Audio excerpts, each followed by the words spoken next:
call this meeting of the Planning and Zoning Commission to order. First order of business are the minutes dated May 18th. Is there a motion? Then motion to approve. Any discussion, corrections, or addition to those minutes? Being none, all those in favor signify by saying aye. Aye. Aye. Opposed? Motion carried, minutes approved. The next item on the agenda is the workshop minutes dated June 8th. Is there a motion? There's been a motion approved. Is there a second? Any corrections or additions? If being none, all those in favor of those minutes signify by saying aye. Aye. Opposed? Motion carried. Minutes approved. At this time, to let the public know and officially here, we're going to remove items 3 and 7 on the regular agenda. So if you're here for these items, we'll hopefully save you some time and you don't have to stick around if you don't want to. It's item 3 is a final plat of the Hulsing subdivision. It's located in the track 2 of the east half of the west half of section 9. That is the designation on the regular agenda. And also item 7, the rezoning request, to consider a rezoning request from agricultural to a planned unit development of PUD in order to develop the property in an ag zoning district. It's on the 21st Street West property. So those two items, if you understand this, if anybody has questions on that, those items are not going to be on today's agenda. So if you're here for that, hopefully we can save you some time. And also, on the agenda, we're going to move item number 4 then to the first item on the agenda. It's a rezoning request. It's to consider a rezoning request from R1 to R2 and R3 within the Lyons subdivision. So if you're here for that one, we're going to move that to our first item agenda, and then we will continue on with our previously designated items 1, 2, and so forth. Mr. Chairman? Yes, Mr. Corton. I just want to add to what you have stated. The Hulsing is going to be continued to next month because they want to work on making sure the final plat meets all the Century Code requirements. There were some omissions for that. So that will proceed forward. That's a continuation. The PUD that is removed this morning is officially removed. They make, understand the applicant may come back with another PUD in a different format, but that essential format has been officially removed. So I just want to distinguish between the two. Thank you, Mr. Corton. Does there anyone here have any questions about what we've just presented? If being none, at this time we'll start with our regular agenda, and it's listed as item 4, rezoning request. To consider a rezoning request from R1, which is residential low density, to R2, a residential medium density, and R3, residential high density, within the Lyons subdivision. It's enclosure number 6, and at this time I'd ask the party presenting to please come forward.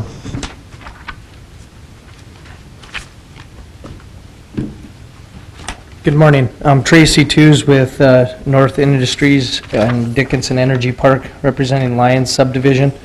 What I'm proposing to do is to buffer all adjacent property, as you can see with R1, not changing the zoning at all of what it is zoned to, discontinuing 6th Avenue, which continues to 40th Avenue. There is one adjacent property owner that is on 6th Avenue, which would be the Marsh's property. I would discontinue 6th Avenue so there wouldn't be any, the road would actually stop at the Marsh's property line. And I would buffer all property with what it is zoned right now with R1 to the egg property, to the south, and to the east and to the north. So the rezoning is just for the R2 lots down the middle. The R2 that is to the west remains, that is what it's zoned already. So the rezoning request is from 6th Avenue to the 200 feet to the east of 4th Avenue.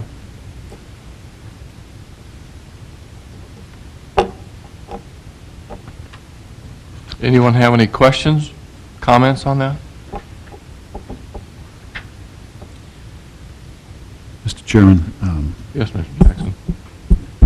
Mr. Tews, can you summarize that again, what you're looking for the reason? Basically, the rezone is for this center portion right here, the R2 and R3 right in here. It would actually change the design of the streets, of how we'd come into the development. All access to the development would come in from 4th Avenue instead of coming down 6th or 40th.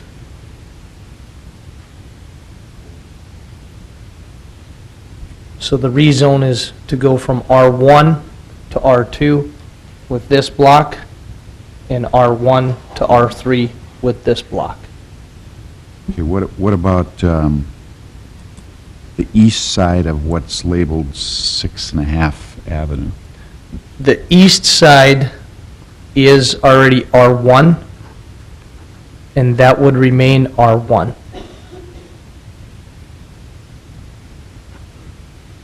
Okay, And 7th Avenue would come all the way down to the south property. so everything between 7th and 6.5 is R1. Yes. Okay.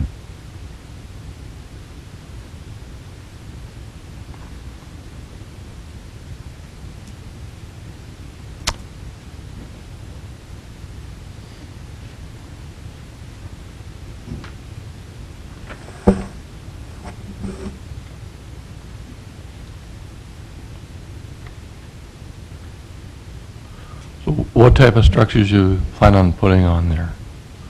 On the R2 and R3, Yeah.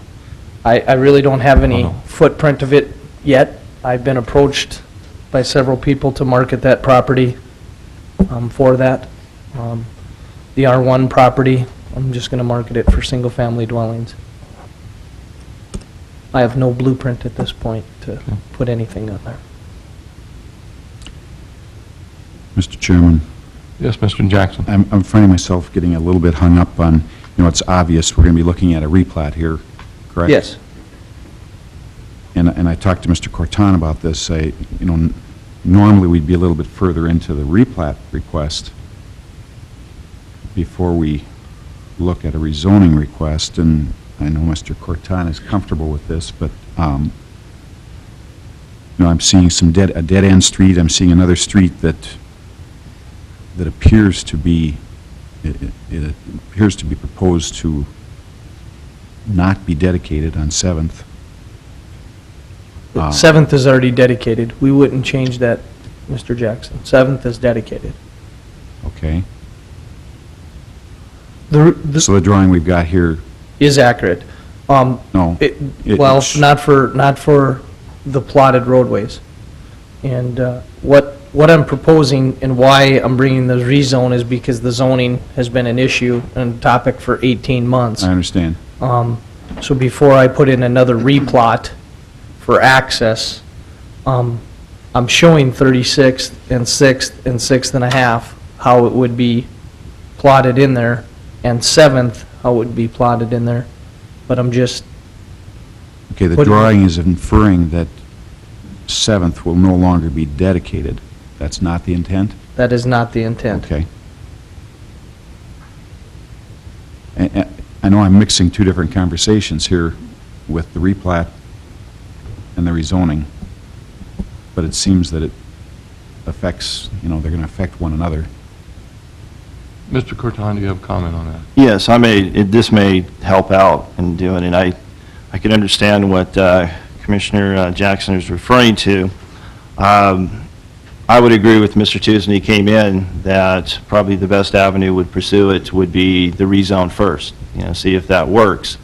There is no requirements that you have to have a final plat to do a rezone. You could, as long as you have a boundary, as long as you have an illustration or a description of where you want to rezone those properties, those could transfer over to a zoning map. The graphic that has been provided shows those dimensions on there. As a planning commission, if you recommend approval and this proceeds forward to city council, and if it's either adopted, there would be enough to be able to transfer this to the zoning map. And then after that, subsequent to that, they would come back and replat. I've already spoken to Mr. Tews about potential replatting of the Lyons subdivision. I would concur the property or the road to the north could terminate at that point. The cul-de-sac would be located on his property since he is the proponent of this for the turnaround for the marshes. And then the property to the east we would evaluate as part of the final plat process. So would that be completely removed? At this point, that's for discussion, but they would come back with a replat later. So I know it's traditional that we have a map or a zoning change with a replat, but that's not necessary, and this is something new, so I understand potentially there's confusion for that. But the graphic that we have would be clear enough to show where those zoning boundaries would be at. And to clarify what Mr. Tews was talking about, the perimeter around the, because this is more or less a peninsula as it's sticking out towards the properties to the east, the northern, eastern, and western edge would stay as R1, or low-density residential, for approximately, at some of the areas, 120 feet, the other one's going to 150 feet. So you would have that same zoning classification as you have today. And then proceeding from the, proceeding inward, you would have an R2 zone as a transitional zone, and the R3 would be abutting the existing R2 zone that's right now on the zoning map. And those would all be, in essence, enclosed by the R1 zone. The impacts for this development would be directed westward for access off of 4th Street. The intent of this is that the impacts for the additional density would be directed towards the industrial properties within the city limits, not going towards the county, because this is on the periphery of that. This property has changed. They have urban services. It's now in the city from when it was originally in the county. And based upon that, I felt that it was comfortable. The impacts have been mitigated. I feel that there is a use to have multifamily in this area. It makes sense to me to have potential apartments, townhouses to serve people to the north, just like we do throughout the city.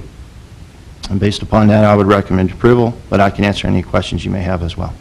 Thank you, Mr. Corton. I understand then that the sequencing of this is really not a real issue, because nothing can really be done until all those items are satisfied. If you're, Mr. Commissioner, if you're referring to the rezoning, all it does is allow a potential permitted use if this was approved. Let's go through and deal with hypothetics. If this went all the way through and was ultimately adopted as proposed, they still have to meet development standards for that. The R2 and R3 as density requirements. We have our urban services. All this would have to be urban services for roads, sewer, and water for that. Also, before he could proceed, Mr. Tews would be required to replat that in order to develop it the way that he is proposing on doing it. He would just prefer to have the decision ultimately made instead of going through the entire replatting process. It's not necessary to do that, to do a rezone. I know this is something different. This is something how I have done it everywhere I've been. And if that's not the course of action that you feel comfortable as a planning commission, we could always require replats to be done with that. That is a procedural issue more than a legal issue on that. As long as your rezone is depicted in a way that could be transferred logically and can be described that way as part of the adopted ordinance, it does not have to be replatted at the same time. Thank you. Mr. Jackson, any questions on that? You know, I certainly understand the logic. I just want to make sure for the record that we're understanding what we're doing here. You just said the R1, northern, eastern, and western, and I think you probably meant southern. Okay. Mr. Tooze, you said that you're proposing R1 for everything between 7th and 6½, correct? Correct, it's already zoned R1, no change. Okay, this map that you have that's color-coded suggests that's going to be R2. So I just want to make sure for the record that we're all talking the same thing here. I will go with the applicant. If he wants to revise it, then that is fine with me. He's the ultimate proposer of this. You're correct, Mr. Jackson. The R1 is adjacent to 7th, and R2 is adjacent to 6½. Your color-coded Okay. map is correct that we highlighted. The Okay. stuff along 6½is R2. So Okay. that 117 feet would be R2. Okay? Now, you know, that's fine if Mr. Croton feels comfortable with the sequence of the plating. But some of this, I think, can affect what we're doing today. The street from the north, I don't know what subdivision that is, that basically shows it would dead end on 6th Avenue. That's where you're talking about a cul-de-sac, potentially a cul-de-sac on Mr. Tooze's property, correct? Yes. Okay, when I look at that with what our standards require for a cul-de-sac, essentially that street's going to go through. There's only 117 feet there. And I think a cul-de-sac has to be 140. Mr. Chairman and Mr. Jackson, I'm for either making it an access easement or a cul-de-sac or whatever this board deems, but from the past meetings that we've had, the Marshes have expressed their concern of traffic in front of their house. I think and it's my feeling, and they have a right to their feeling, but if they want an access easement into 6th, that's fine. If they want it to dead end or cul-de-sac per se, and have a turnabout, I'm fine with that as well. My point is, you know, again, we just said that all the activity is going to be directed to the west, but it seems to me you're going to end up with access to the north also. I would, for the landowner that's to the north, that's why they had concerns about access in front of their property. And that road right now is not, it's deemed as a county road, but it's not built to any specification. It cannot handle traffic. And if we would pave 6th, it goes to a dirt road. And if we'd pave it in front of their property, that landowner would have a tremendous amount of impact fees on them. So, Thank you. Mr. Corton and I deemed it that it'd probably be wise to just redirect all the traffic to 4th. Any further questions or comments? Mr. Chairman, I would like to Yes, clarify just the issue. I want to make sure that what we have presented to the surrounding owners is the correct one. Mr. Tooze, could you grab the notice and confirm that that is the one that you are proposing today?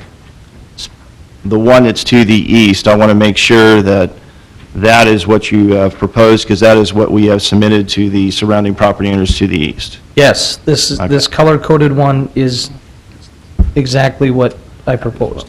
Yes, R2.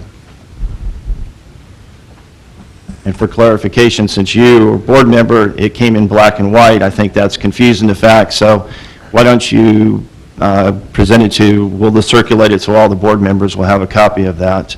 We were fortunate to get that as part of it, so I want to make sure everybody is clear on the rezoning as it was initially submitted. I apologize that you received a black and white copy instead of a color copy. That further clarifies where those zoning boundaries are at. But based upon the color one, we have dimensions that will show exactly where those boundaries should be. Mr. Tooze, on the east end of the property where the R1 and R2 would meet, is that just an engineering issue there where those properties meet? There's going to be an easement in there, or doesn't there need to be? Will there be access for all the utilities and whatever at some other point? Rough Rider Electric is moving to a change in their easement standards. They would rather have the easement at the front of the property rather than the rear. So there wouldn't be an easement between the R2 and R1 as we would normally see in the city of Dickinson. Their easement is now going to be at the front 8 feet of the property line on the curb line, and that would be in the right-of-way, is what Rough Rider Electric is proposing in all their areas that they handle now. Mr. Chairman, Yes, Mr. Chairman. Mr. Two is on the east boundary with 7th Avenue East. You've got about 10 lots proposed, it looks like. We've only got 33 feet of street there. How are we going to do that? How are we going to build a street? The other 33 feet falls on the adjacent property owner. I understand. So how are we going to handle that? The other 33 feet is actually annexed into the city. So when 7th Avenue is developed, I'm going to have to come in and apply for impact fees and do it how we develop any city of Dickinson street. But we have only 33 feet of right-of-way there. On my property, It there's appears. 33 feet of right-of-way on the adjacent property as well. Oh, that's already platted? Yes. Okay, okay, thank you.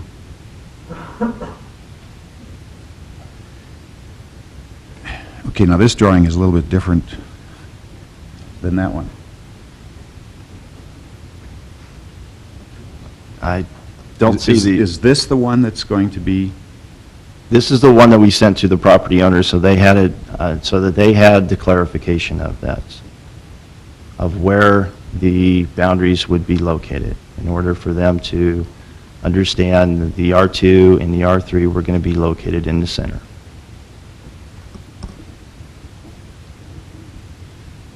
okay? So this will control what we do today? Yes.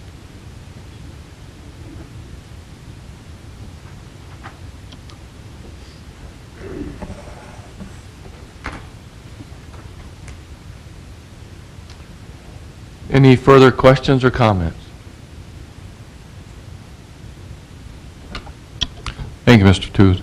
Mr. Chairman, if Yes, Mr. there's Borton. confusion on the board, we could always come back with a clearer drawing if necessary. I thought the drawing was sufficient, but if necessary, we could always provide a clearer one in order for you to make a decision. You could take public comments today if you prefer.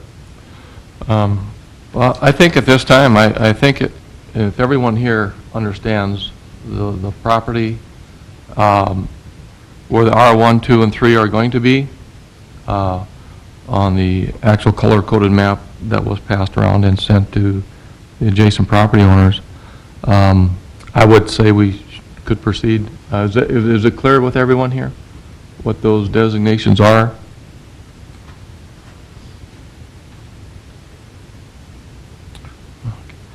At this time, then, we'll continue with public comment. At this time, I'd ask if there's anyone who would like to make comment on this rezoning request, please feel free to come forward.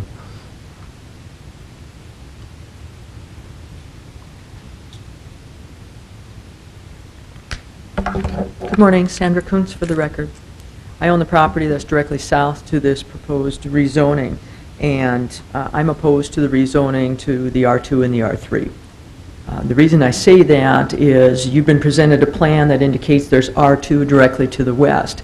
My understanding of that R2 is it's going to be converted to drainage ponds in order to handle, there's an entire waterway that runs across Lyon subdivision, and it primarily consumes the entire southwest corner of that subdivision, including you're going to have the water coming off of what is now North Industries, and what is currently plotted as the R2 on the North Industries is going to become drainage ponds. And so you are going to have an island sitting out there of R3 and R2 as opposed to what they describe as a peninsula and a transition into an industrial area. And so this proposed rezoning, as well as his tentative sketch, does nothing to address the drainage problems. It does nothing to address how then they are going to push the impact of a significantly higher density population area to the west when you are pushing it into drainage ponds. And so my position is, I don't believe this proposal allows for significant access to what you are putting in there as 12 proposed R1 along the east side of Lyon subdivision, an additional half a dozen or 9 proposed R2 lots that bumper right up against that, and then stopping access from the north and proposing to channel it to the west when you're channeling it into drainage ponds. And so I think we need to have everybody on board understanding what that area looks like, the dynamics of the waterways that are going to impact that, because if you're going to pave the entire area of Lyon subdivision, you will flood me out. And so I'm adamantly opposed to the rezoning. Thank you. Thank you. At this time, I'd ask if there's anyone else who would like to make comment, please feel free to come forward.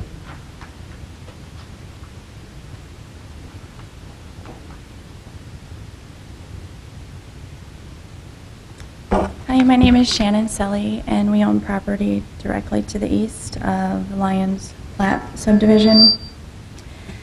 And I also am opposed to the rezoning request for changing from R1 to R2 and R3. And the reasons for that is, when we were looking for a place to raise our family, we purposely bought in an area that was supposed to be single-family homes. And now this is changing. And as a result of this request, we would significantly have to change our lifestyle and our family's lifestyle and way of life.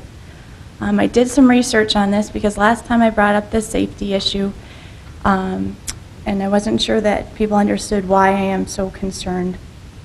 And spoke with some city officials down at the Dickinson Police Department. They showed me an incident map where their calls are located, and this map is available for anyone to look at. It shows all the traffic accidents, calls that they're directed to, and if you take out all the main Highway 22, States, Ballards, and stuff like that, taking out all the accidents and traffic violations, you can see where more of the domestic calls are at.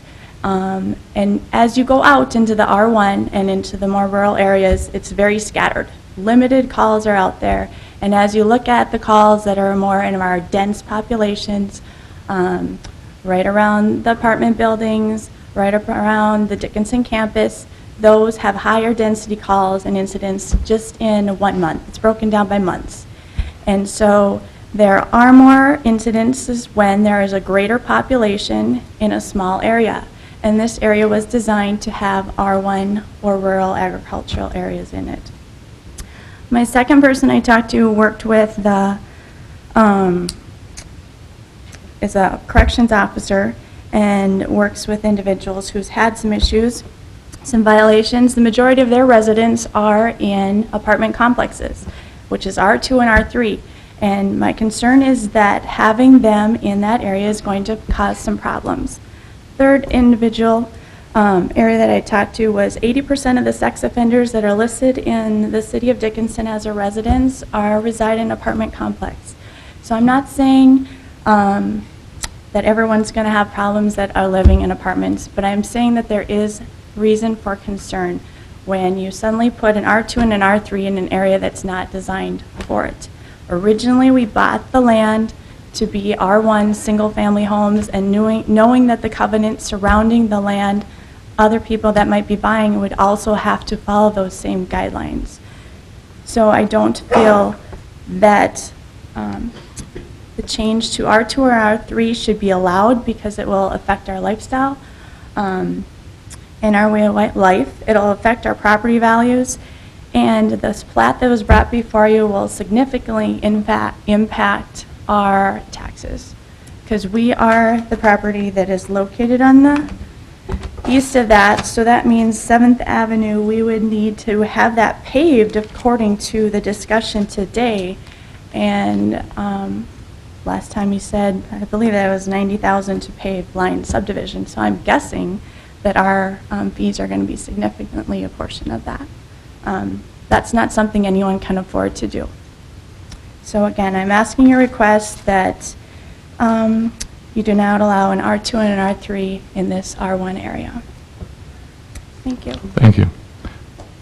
This time I'd ask if there's anyone else who would like to make comment, please feel free to come forward.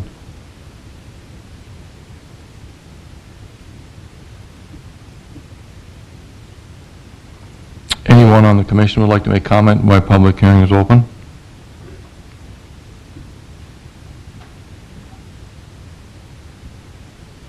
Mr. Tews. Mr. Chairman, just to answer the question of drainage, the drainage is on the R2 property alongside 4th Avenue. That property is owned by Dickinson Energy Park, and that is all into the infrastructure of Dickinson Energy Park. The waterway that was referred to does take up and encompass a lot of water from the north of this property and other properties. That's a drainage study that was done by Cattermisley and Jackson, and that infrastructure is being done in the Dickinson Energy Park development, not in the Lyons subdivision development. The last thing that was addressed was the infrastructure on 7th.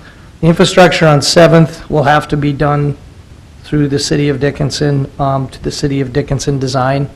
I won't be the controlling factor on that because I only own half of the right-of-way. And other than that, all the other infrastructure is going to have to be developed to the city of Dickinson standards in the permitting process, so. Thank you. Thank you, Mr. Tews. Mr. Chairman. Yes, Mr. Jackson. Mr. Tews, can you tell us exactly where that retention pond is? The retention pond right now is a unit detention pond from Dickinson Energy Park and currently is designed to encompass all the R2 lots on the west side. All of them? Pretty much, yes. Yes. No. This whole- No, Whoop. sorry, Walt Smith, Walt Smith is the one that Cattersley, and designed Jackson. it. We've got from Fourth, what is it? What's the one There's cutting Fourth. across? Yeah, the R2 up here is where you're putting the Rough Riders going in. Rough Riders right there. Which way? North is here. Yeah, I believe we've got pond along the R2. It's not within Lyons. This isn't Lyons. This The is detention Dickinson. pond is adjacent to 4th Avenue, correct? Yes, But it's south of 34th. this is south, So it's down here. and 34th is right up here. right here. So the pond's up down here. Yes. Okay.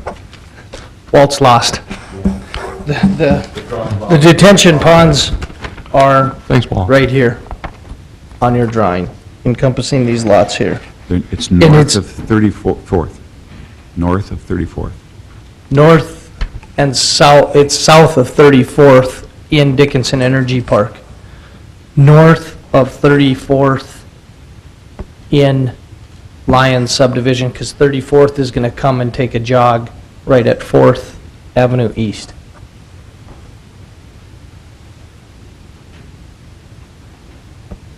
I'd ask a question here, and maybe, I apologize for not introducing her, but Jen Gross is sitting in for Matt Coling as a legal counsel.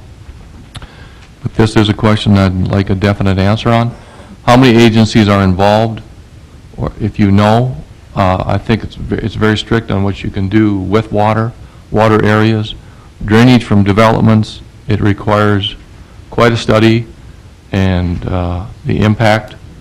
Does anyone know those agencies? Maybe Mr. Corton does? You have to meet quite a few requirements. You have to meet state requirements. Due to the size of this one here, I think we may even have federal requirements as well. I'm not exactly sure what your question is. I mean, that's just a normal permitting process as part of this. The development itself, as Mr. Tews is presenting, they would have to show that as part of their development requirements anyway. The issue was brought up about, okay, the drainage and infrastructure and roads. Well, we have our urban standards, it's inside the city. If it was developed as an R1, they would have to address their stormwater just as much as they're developing for an R2 or R3. If the drainage basin area cannot be augmented with this development, then they're going to have to propose sufficient measures on their site. All we're talking about is zoning on this. The actual final plat and addressing their drainage and the rest may be different because they may have to set aside a significant portion to be able to do on-site detention for that. That will be all part of the plating and subsequent construction plans for that. As any subdivision comes through the design phase, we have to make sure that it meets the standards. The runoff for that development, for all the impervious surface, has to be retained on site and directed accordingly before it's discharged off-site. So those standards apply for anything. That was the answer to the question, and I had concerns about public comment on where the drainage was going to go, and just to reassure the people that it has to meet quite a few standards. Any comment?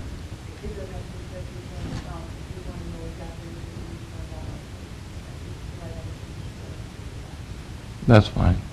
Thank you. This time I'd ask if there's anyone else who'd like to make comment on this rezoning request. Please come forward and give us your comments.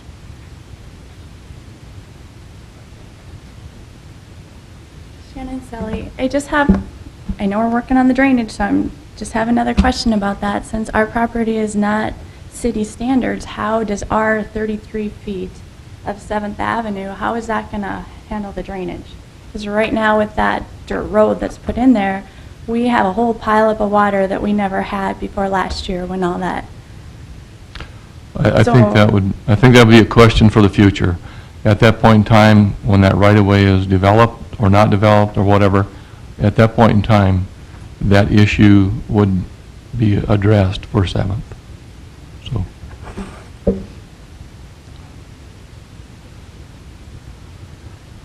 This time I'd ask if there's anyone else who would like to make comment. Please feel free to come forward.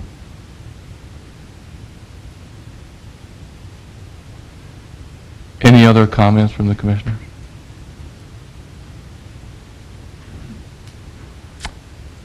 This time we'll close public portion of this hearing. What are the wishes of the commission?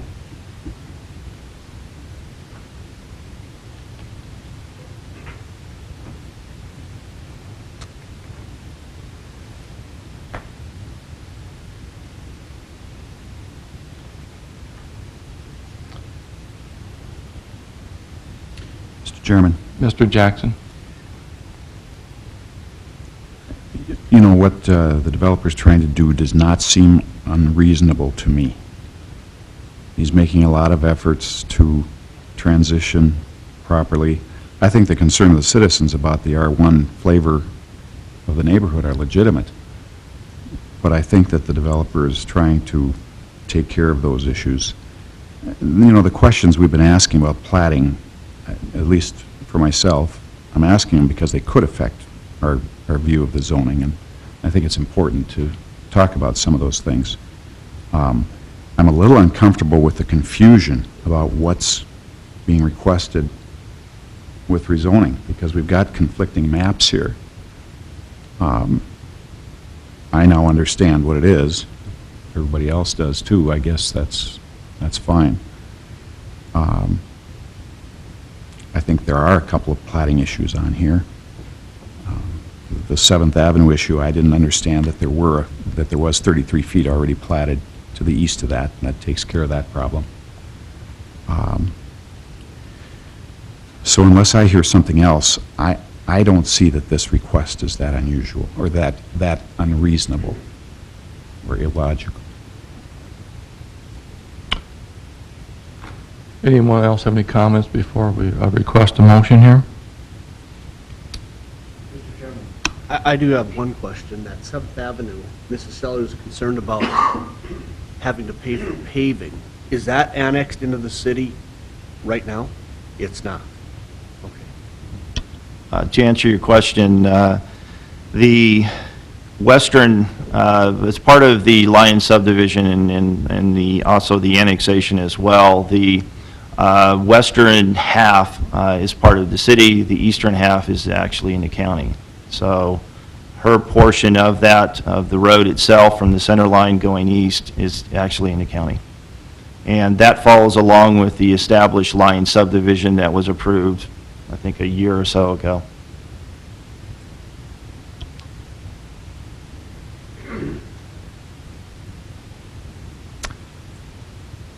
This time I'd ask for a motion.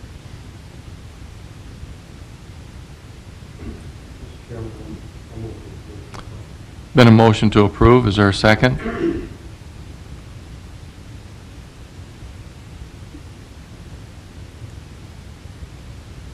I'll second the motion.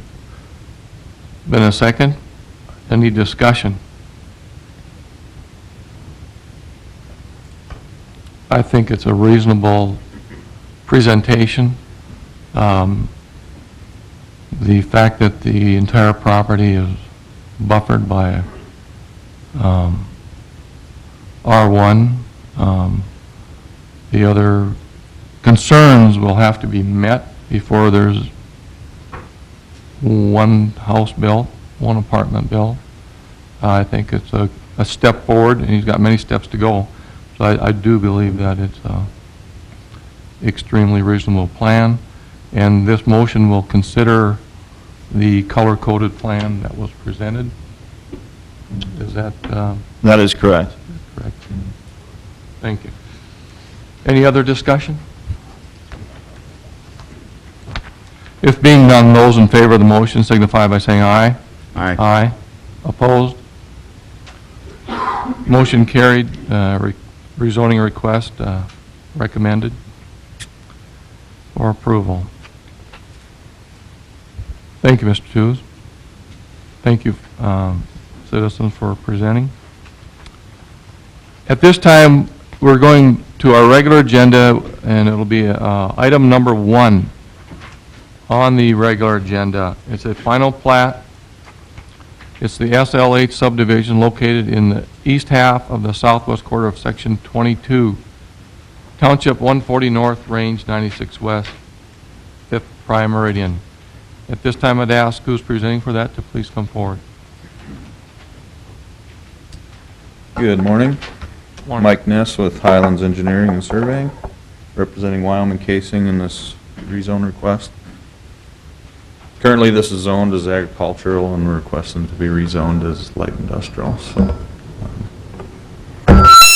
Oops. Any questions, or? I did have a question on this. When this was first brought up, I had suggested that this be put in as a special use permit, the use of this property, to satisfy some of the adjacent property owners. And then it came back as a request for rezoning. And that I was assured, or given the impression, that the intent to speak with and talk with adjacent property owners to satisfy their concerns that if this was rezoned instead of put as a special use permit, their concerns would be met in a non-contentious way, in a very congenial way. And I want to be reassured that that is going to happen. I guess as far as, I was referring to what, Commissioner, as far as, we met with one of the property owners, and he was requesting a 50-foot buffer from our property line to his, which takes up over 2 acres of our land that we bought, and we thought that was maybe not acceptable. We did talk about putting some trees and stuff in on the backside of that property to give kind of a break, I guess, between the properties. You know, we do have, there is an easement that goes through there at 33 feet on our side, 33 feet on the other side, so that's already 66 feet between the 2 properties. So we did meet, and, you know, they requested, Mr. Brown requested that we do a buffer zone of 50 feet on our property, which would, you know, we'd lose 50 feet of the property, which is over 2 acres.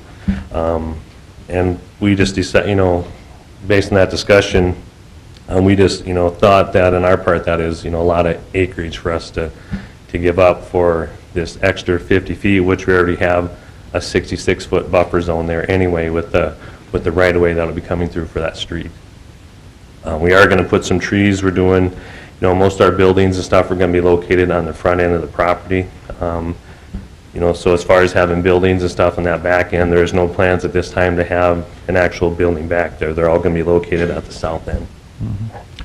And that, therein lies, I think, part of the problem is, there are no plans. Well, if this is rezoned, it doesn't matter what the plans or intent are. You can do what that zoning allows with disregard to any adjacent property owner. And that is why my request at the beginning, and I did elaborate that, it should be used special use permit. And at the very beginning, he said, do you have enough room on this property to function under a special use permit? Where we would say where accesses could be, buffers should be, and the respect to the other property owners. Well, we actually Would take came place. forth with that too, and we was told through talking with Mr. Corton that the best move would be to go to a rezoning. I took the advice that was given to me by the city officials. The difference between a special use permit and a rezoning, I know there's some variations. I asked what is the best method to go, and I was told it would be best to go to a rezoning. That's why we went with the rezoning request. I think you were given good advice for your business. I think that's good advice to go to rezoning, and I think Mr. Croton was correct on that. But there's also, with the intent of satisfying the adjacent property owners. The buffer that you just spoke of, I think should be put in place. And I think it should be to the standards of, say, our city forester. I think that would be reasonable. And that those conversations, I think, should take place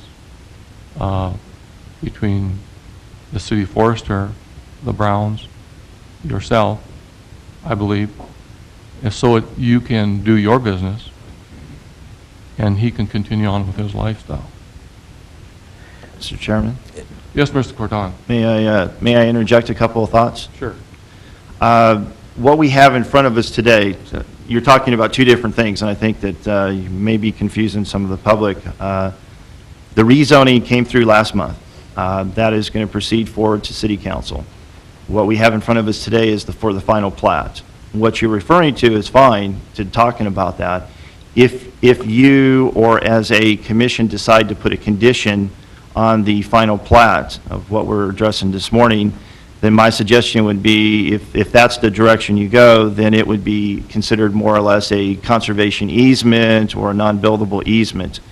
Conditions of, that you would normally do for an SUP would not be appropriate for a final plat, and then you would make a note of that as part of your final plat, if that's the direction you decide to go. I have also provided for you the plat map for Brown's addition, or the Brown subdivision, so that you had that for clarification purposes. It appears to me, looking through the minutes on it, that the buffer that was required was only a 66-foot right-of-way buffer. And in essence, if you apply that to this one, then their dedication would be the same. But as a commission, you may decide to add additional requirement for buffering as you're talking about. But I want you to be, I want to assist you, if that's where you decide to go, that should be a conservation easement depicted on the plat with a note that it's not to be removed or it's to remain in perpetuity if that's the direction you decide to go. So I just wanted to clarify that for you and also for the public as well. Thank you, Mr. Corton. And those are my comments or my thoughts on this, and I would like to proceed in that direction correctly as so far as how it should be on the plat. But I think that is, in my viewpoint, that's part of the issue of where this went and what the intent was. If the intent was really there, then I believe the 2 acres or whatever it amounts to was not an issue originally with your being able to function on this property and to do your business. And I think that should be looked at. Those are my thoughts on this. And I think if you have any comments on that, go ahead. Well, there is a 50-foot buffer that has to go between Lot 2, Block 1 of the subdivision and the Lot 1, Block 1. He had to give a 50-foot buffer there.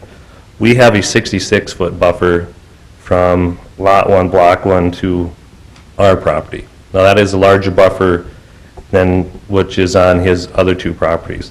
So I think we've met that 50-foot buffer. We actually have a 66-foot buffer between the two properties. And on this plat, now where are you going to access this property? Everything will come through on the south end away, there'll be two approaches coming in off the south end off of number 34. The first building will start right off of 34th, and there'll be three buildings going back to the north. Pretty much on the adjacent property where that residential home is, which is in the northeast corner, at this point in time, there will be no buildings back there. Now, we may have, for example, store some pipe or something in that direction, but there's nothing planned to be in that corner of the property, which is adjacent to his residential house.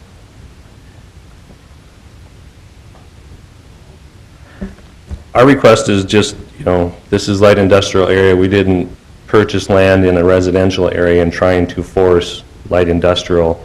I mean, this is a light industrial area, and we're just requesting that the adjacent property to it being zoned light industrial, as is consistent with this whole area for the most part. Mr. Chairman, Yes, Mr. Jackson. just to clarify, zoning actions by this board are complete, right? We're done with zoning? With respect to your question, Commissioner Jackson, yes. Last month, the commission approved the rezone from ag to industrial on the property. The only thing in front of us today is the petition in front of us today is for the final plat. Just a point of clarification on the prior comments, the Brown addition or the Brown subdivision was required to do a 66-foot easement, right-of-way easement. I just want a clarification on the actual final plat. Part of my comments would be is that they show on the final plat of SLH the public right-of-way that needs to be a public right-of-way dedication. They show it as that. I know that's the intent, so they need to clarify that on the final plat. And then and as it proceeds forward to City Council, and then the property line needs to be a thick, bold line that shows the property line to the south of those dedications. 66 foot from the center line, or from the center line, the 66-foot right-of-way would be to the north, and that would be 33 from the center line that they would be dedicating to the public. And then to the south, along 40th Street, would be 75-foot dedication from the center line of the right-of-way. On that one, that would be a public dedication, and the property line would start to the north of that dedication. They don't show a thicker line, so it's kind of confusing. That's just a minor clarification as it proceeds forward, if that's as they move forward. I just wanted to make sure that the surveyor will show that on there. That's my only comments. For clarification, did you say 75 foot on the south side? 75, yes. The right-of-way on 4th Street should be 150-foot right-of-way, so it'd be 75 feet from the center line of the road. Whatever portion needs to come onto your property needs to be dedicated to the public. 40th, yes. Thank you for clarification.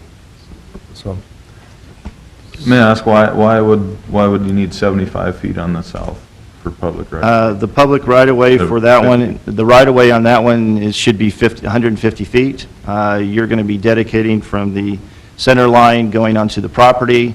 We require that of all of our plats to do a public dedication. Whatever portion needs to be added onto your property needs to be dedicated to the public as part of the final plat. And you were saying 33 feet on the north? Correct. From the center line of the right-of-way, yes. And just the solid line, okay. In previous meetings, we discussed the 50 feet is all we would need for the south line public right-of-way. It'd be basically 100 feet total. If I recall right, Mr. Chairman, the last meeting, I requested a 75 foot from the center line would be dedicated. If I'm in error, I'll talk to you after this meeting, if that's the case, and if I'm in error, you could modify it accordingly, but it's my understanding it's a 150-foot right-of-way, so it'd be 75 from the center line. Do you have any plans in the future to access this property at any other point? As far as access to the property, no, at this point, we just have, from the south off of, what is that, 34th Street? 40th, excuse me, 40th Street. You know, as far as anywhere else, the only other place that would be possible would be on the north, but, you know, of course, there's no road or anything like that in there at this point, so all of our access is going to come off of 40th Street. We'll have basically two approaches coming into the property from there. At this time, I'd ask also, anyone have any thoughts or ideas on the north end of this property, if that, how soon and when, and if that access would ever come? Or has that even been thought of? That's not a possibility? Mr. Chairman, I can't imagine it's not a ways away. I think this is, you know, we're trying to preserve that 33 feet, the 66 Sure. total, so the street can be built there someday. I can't imagine it's going to happen very soon. Okay.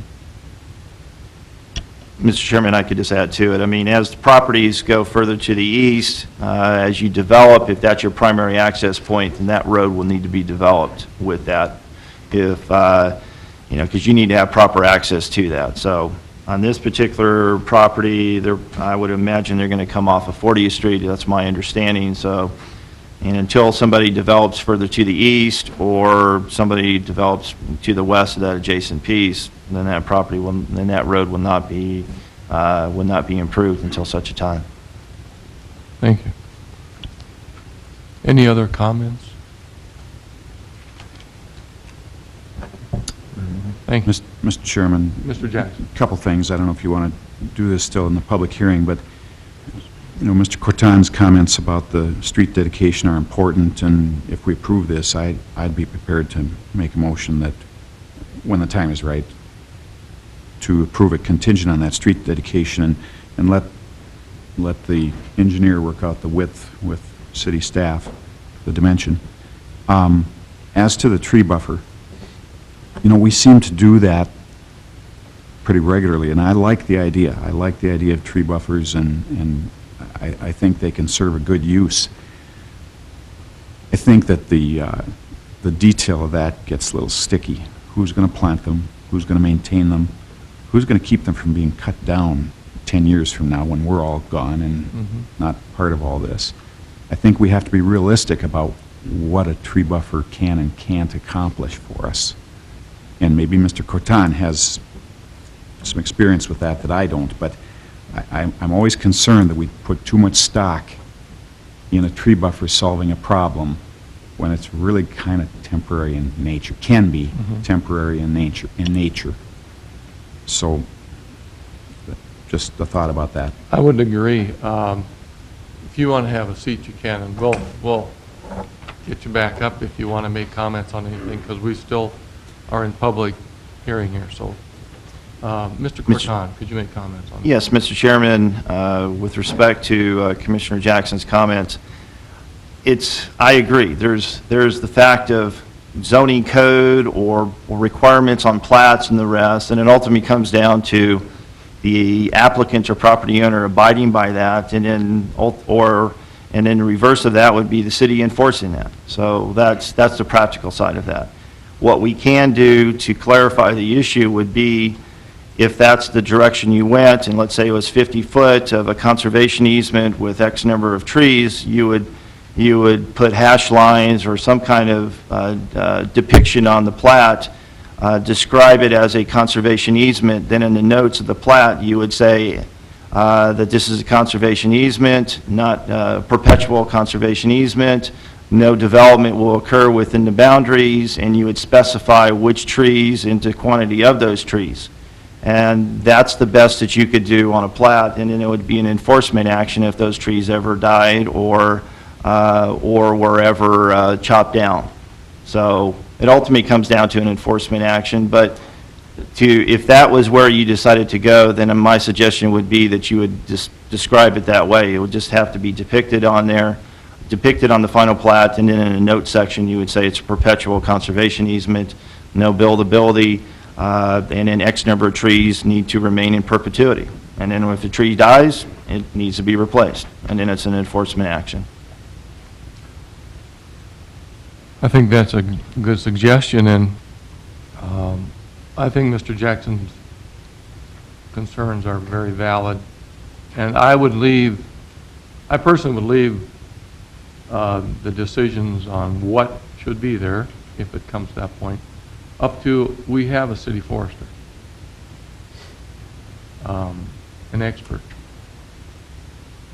and let him or her do their job on that decision, and whether it could be 50, 40, 30 feet, whatever it is, it be designated that on there. And I know your comments were that this is a plat, a final plat. This is not zoning, but there are provisions to do that in here. And I came to this point because of my original thoughts, and I think I can still express them on this property should have been special used. And I believe, am I not correct, in parcel A, the northern improvement is special use? Is that correct? With respect to your question, Mr. Chairman, I believe that's the case. I have not done the research, but it's my understanding that that is the case. And they are able to function with their business in that way. So that's the point I'm at with this, and I'm glad there's other thoughts on this, but the way to proceed with it, I think you've made it clear that it can be done. And if it is done, I would like to see a professional come to that decision of what it is, and their thoughts on how these things go, and how they're maintained, and what the best type of trees or plants, whatever it is, that would serve that purpose would be. Any other comments? This is Mr. Chairman? public. May I just interject on Yeah. your past comment? If you decided to do that, you want to be clear as part of your recommendation. So that decision, instead of just saying deferring it, and then it would go on to city council if that's the appropriate avenue to do that, my suggestion would be if that's a definitive decision by the commission, then you need to have that answer before you move your recommendation to city council. So, I think, I'd take that suggestion, yes. I think that would be appropriate. Any other comments?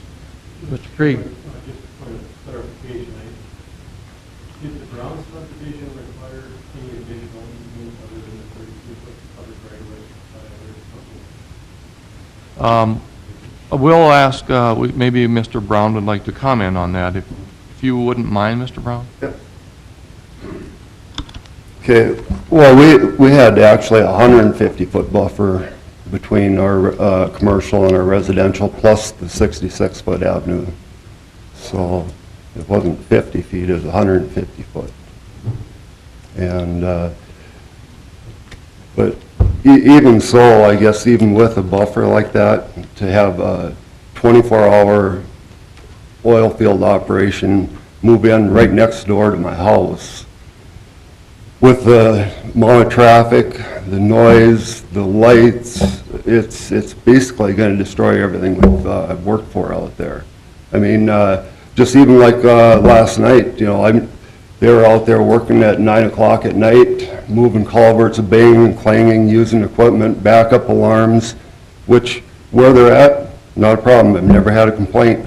But you put that right in front of my house, I mean, it's going to be worse than living next to an interstate with the constant noise day and night, backup alarms on forklifts, loaders that are being used constantly. It's, and they're claiming that they didn't move in on residential. My residential was there long before they bought that. They bought up against a residential. And so, you know, I don't see why a company like that should be able to move in on residential.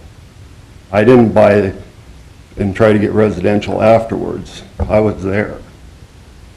And it was residential, and When we did that, we did everything this board asked for. We went with that 150-foot buffer plus the 66-foot avenue right away. We did pretty much everything you asked. So, you know, to have that destroyed now, it would just let the wind right out of us. I mean, we put everything we got into that place.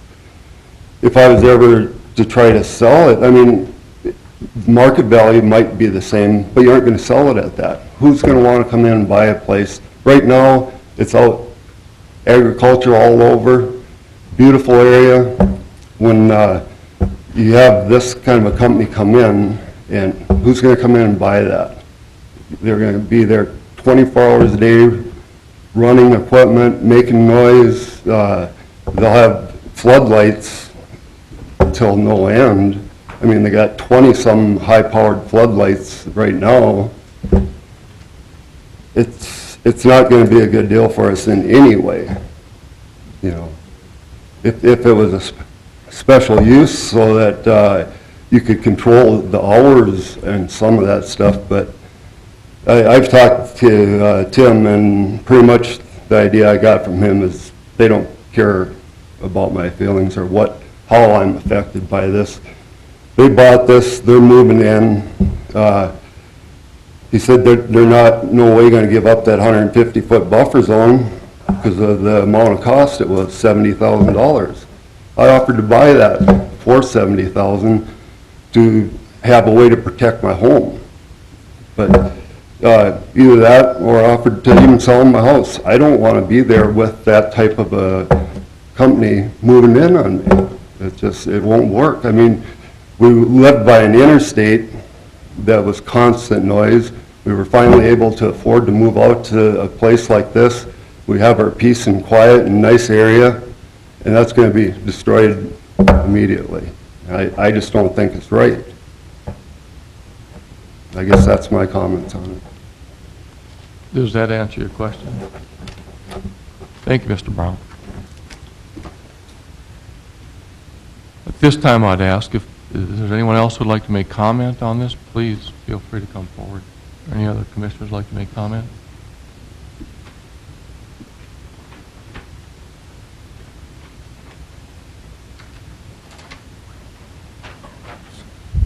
I mean, we've kind of addressed the issue already, but I believe the rezone or the zoning of the rezoning is done. This is already passed to city commission, so the zoning is an issue, so it's just a buffer. Building his house, Mr. Brown's house, was contingent upon his 150-foot buffer, knowing that the surrounding area is already light industrial.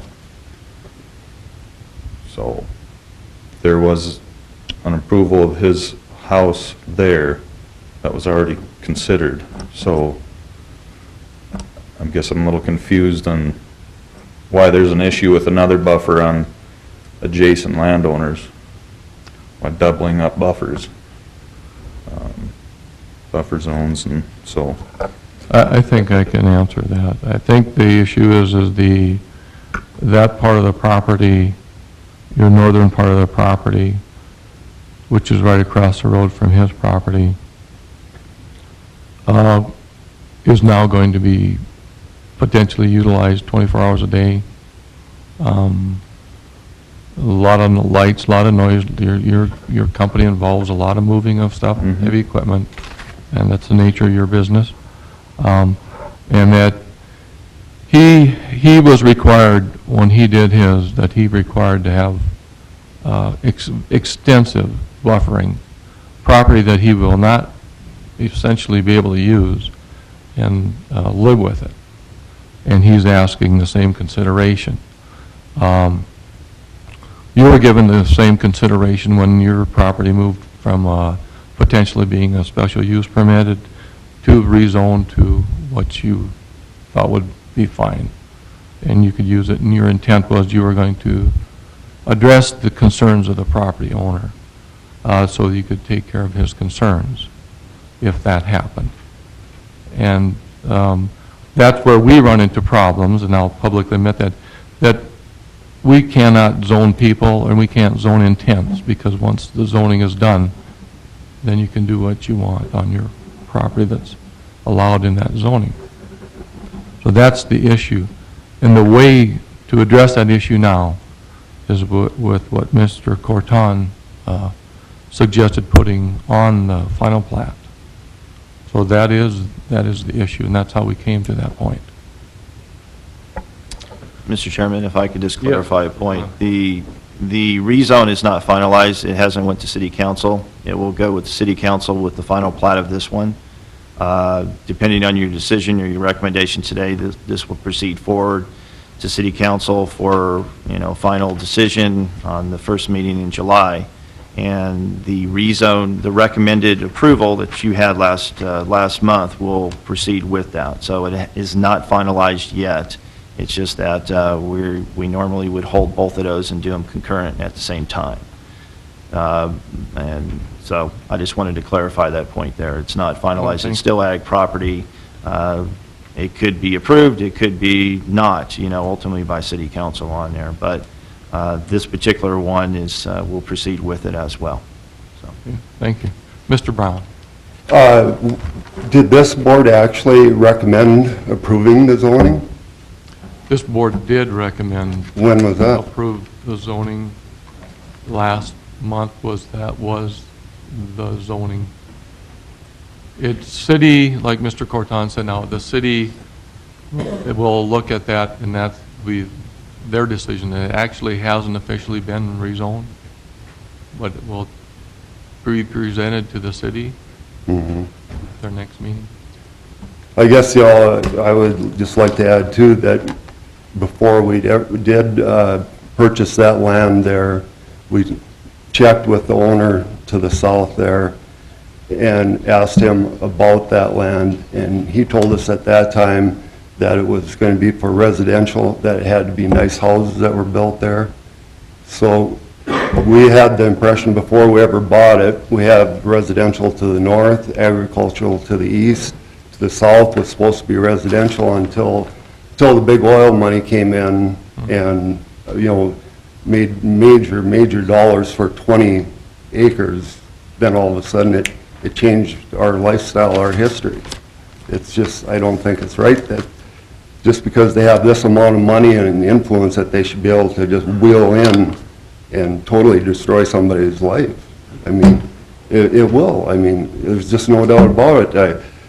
If you don't believe it, just see their type of operation. It's a 24-hour operation. It's noisy. It's trucks. It's traffic. It's loaders. It's forklifts, backup alarms. I mean, it will destroy the residential area. I mean, why would you guys allow and zone for residential and then put this right up against my front door of my house? It's not right.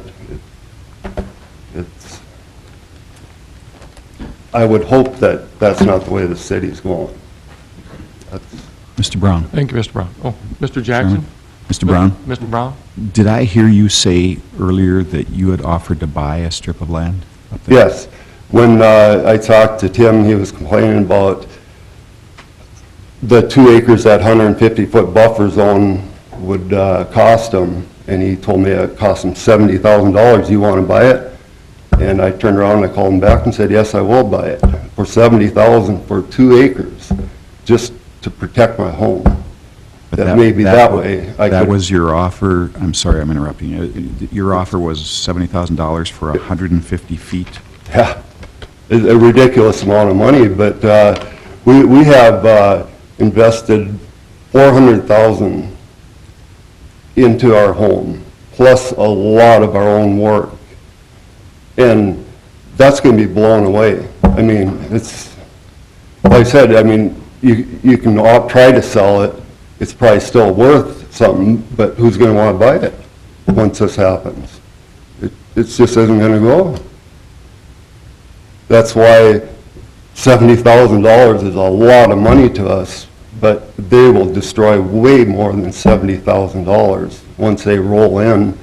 And they have no concern whatsoever for how this affects us. So if they aren't demanded by a law, they'll come in and do whatever they want, regardless of what it does to our home. I know that. I just don't want my home destroyed. We've invested everything we got in it, and it's going to be gone in a flash. And like I said, we did everything this board wanted us to do everything right. I don't know what more we can do, you know. Thank you, Henry.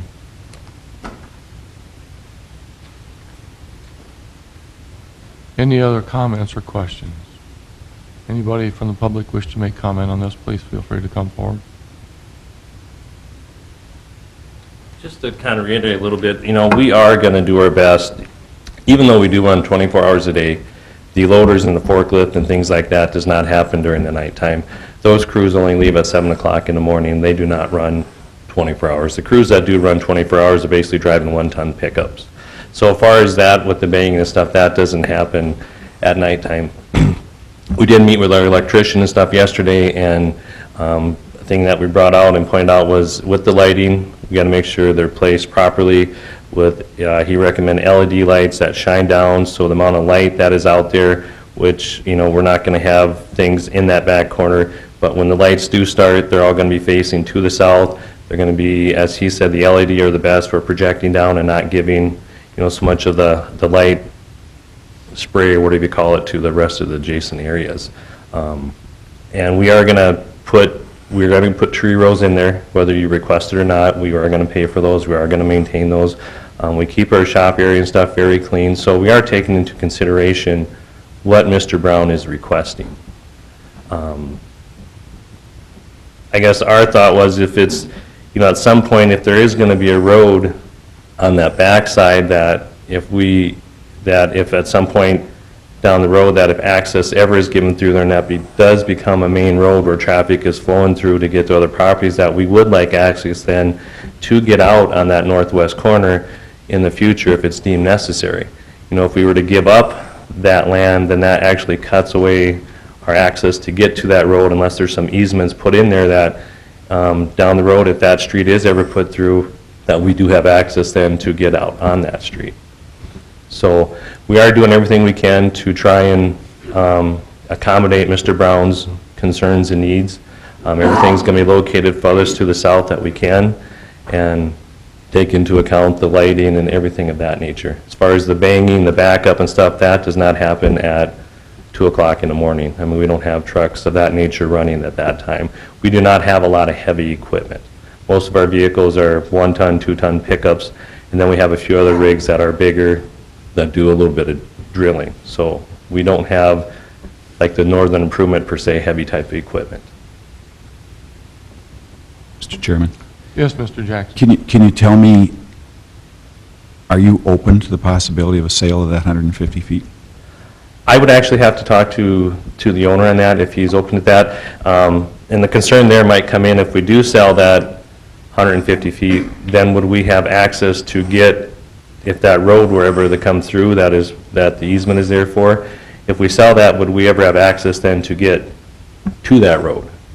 Will that then not allow us to get out that way if that road would ever come through?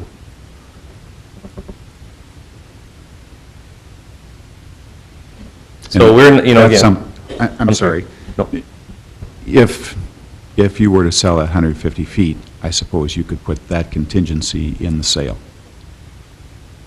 Yeah, I would assume you could put something like that in there. Yeah. I'd have to talk with the owner, see if he's interested in selling that.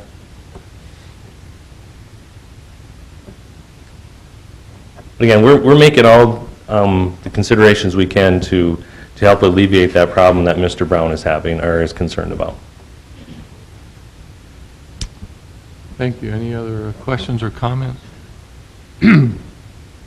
I too think that comes back to, Mr. Brown, go ahead. He said that they don't run at late hours. I was out there last night. They were using forklifts, moving culverts, dropping them, banging, and stuff at 9 o'clock last night. I was outside and I seen that and I was watching that. And it was loud, but not, like I said, I have no complaint where they're at making that noise, but that's going to come to my front door now. Even a couple rows of trees it would help, but it's not going to do much. I mean, you're still going to have the noise. They do have big trucks, they have tandem trucks, they have heavy equipment, they have loaders, they move sand, so they do have big equipment, heavy-duty tandem trucks, trailers, lot of one-tons, big trailers and stuff. So there is, and like I said, I mean, as soon as they come in, I've talked with Tim, I know how they feel. They aren't going to consider, once this is rezoned, it's going to be out the window. That's what it will be, I can guarantee it. Thank you, Mr. Brown. Thank you. And I believe you are familiar with the oil field business. Oh, yeah. Quite familiar. 24 hours. Yeah.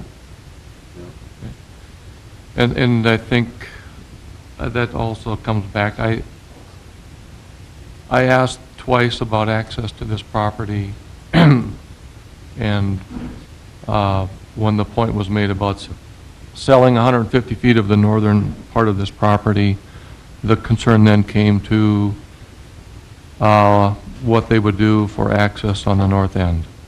So I believe there is an intent, and that's where we come to problems, is the intent and the actual practice when it's rezoned are possibly two different things.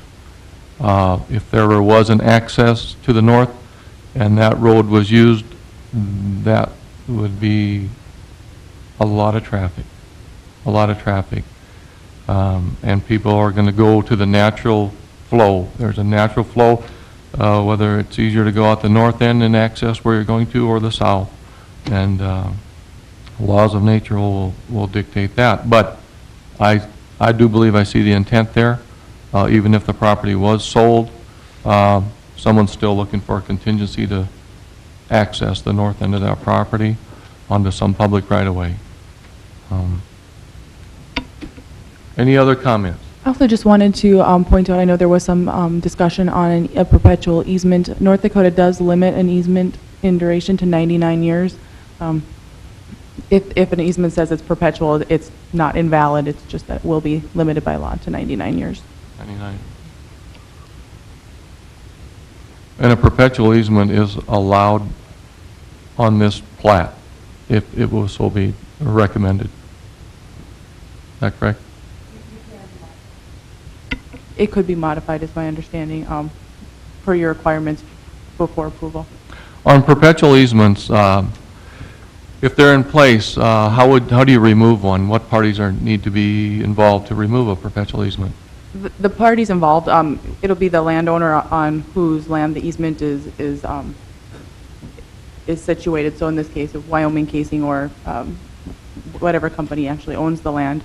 And then if the easement is in favor of the city, for example, the city would just have to deed it back to whatever landowner it is or cancel the easement in another way that provides the appropriate notice of record. And So just record that's it. a fairly easy process to get rid of an easement? It's fairly simple, yes. But it has to be done by it has to be given back. It can't just be unilaterally done by the landowner. It needs to be consented to by the beneficiary of the easement, which in this case would be the city or to whomever the easement is granted. So if the easement was granted to the Browns, it would be the Browns having to consent. And then also easements can be transferred or they can be restricted and transferred. So. Thank you. Any other comments? Anyone would like to make a comment on this? Please feel free to come forward.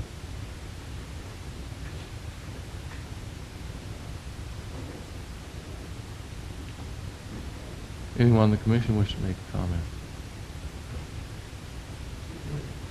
Mr. Chairman, Mr. Krieg?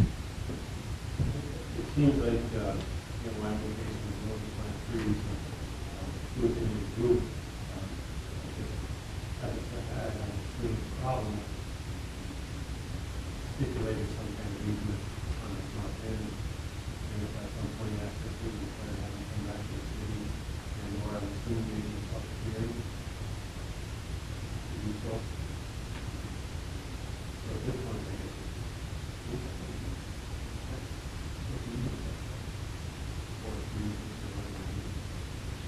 Mr. Chairman, Mr. Jackson? you know, we're going to be faced with a lot of these kinds of things in the coming years. I think the only thing, and I think it's worthy for us to note that the only way to prevent this kind of thing is to have a good land use plan, and this comprehensive plan that we're embarking on will hopefully take care of things like that. We don't have it right now. Running light industrial up against residential is not a good thing, and I think we'd all agree with that. But now we've got two parties who I think both have good intentions, and so, we're going to end up making an imperfect decision here, no matter what happens, as far as I'm concerned. I'm prepared to offer a motion, and before I make the motion, I just want to throw this out and see what the rest of you think. The first part of the motion, approving the plat, the final plat, but the first part of the motion would be taking care of that street right-of-way issue. The second part, I'd like to propose that the plat be modified to leave a 150-foot lot on the north end. It's going to still be owned by Wyoming Casing. Nothing will change, but there will be a lot there that if the two parties come together on the sale of it, it'll be ready to make that sale. And then thirdly, include the tree easement or buffer, and I'd want to ask Mr. Corton to help us word how we would do that. Mr. Tude. The lot wouldn't be, change the zoning, no, it's still limited industrial, just make it lot 2. Just have a second lot in there so that if the two parties do come together on a sale, if they don't, then Wyoming Casing owns 2 lots instead of 1. That's all. And the easement would be on that lot. The easement would be a portion of that lot. Sure. I think that's a good thought. Mr. Tude. I would be in favor of that. I'm not really in favor of a tree buffer just because a tree buffer is a 20-year item. It's 20 years to grow a tree. It's a maintenance issue. It's an issue of who's going to monitor that tree down. I'm in favor of the lot 2. I'm not in favor of any kind of buffer. We've already zoned it. We've already agreed with that.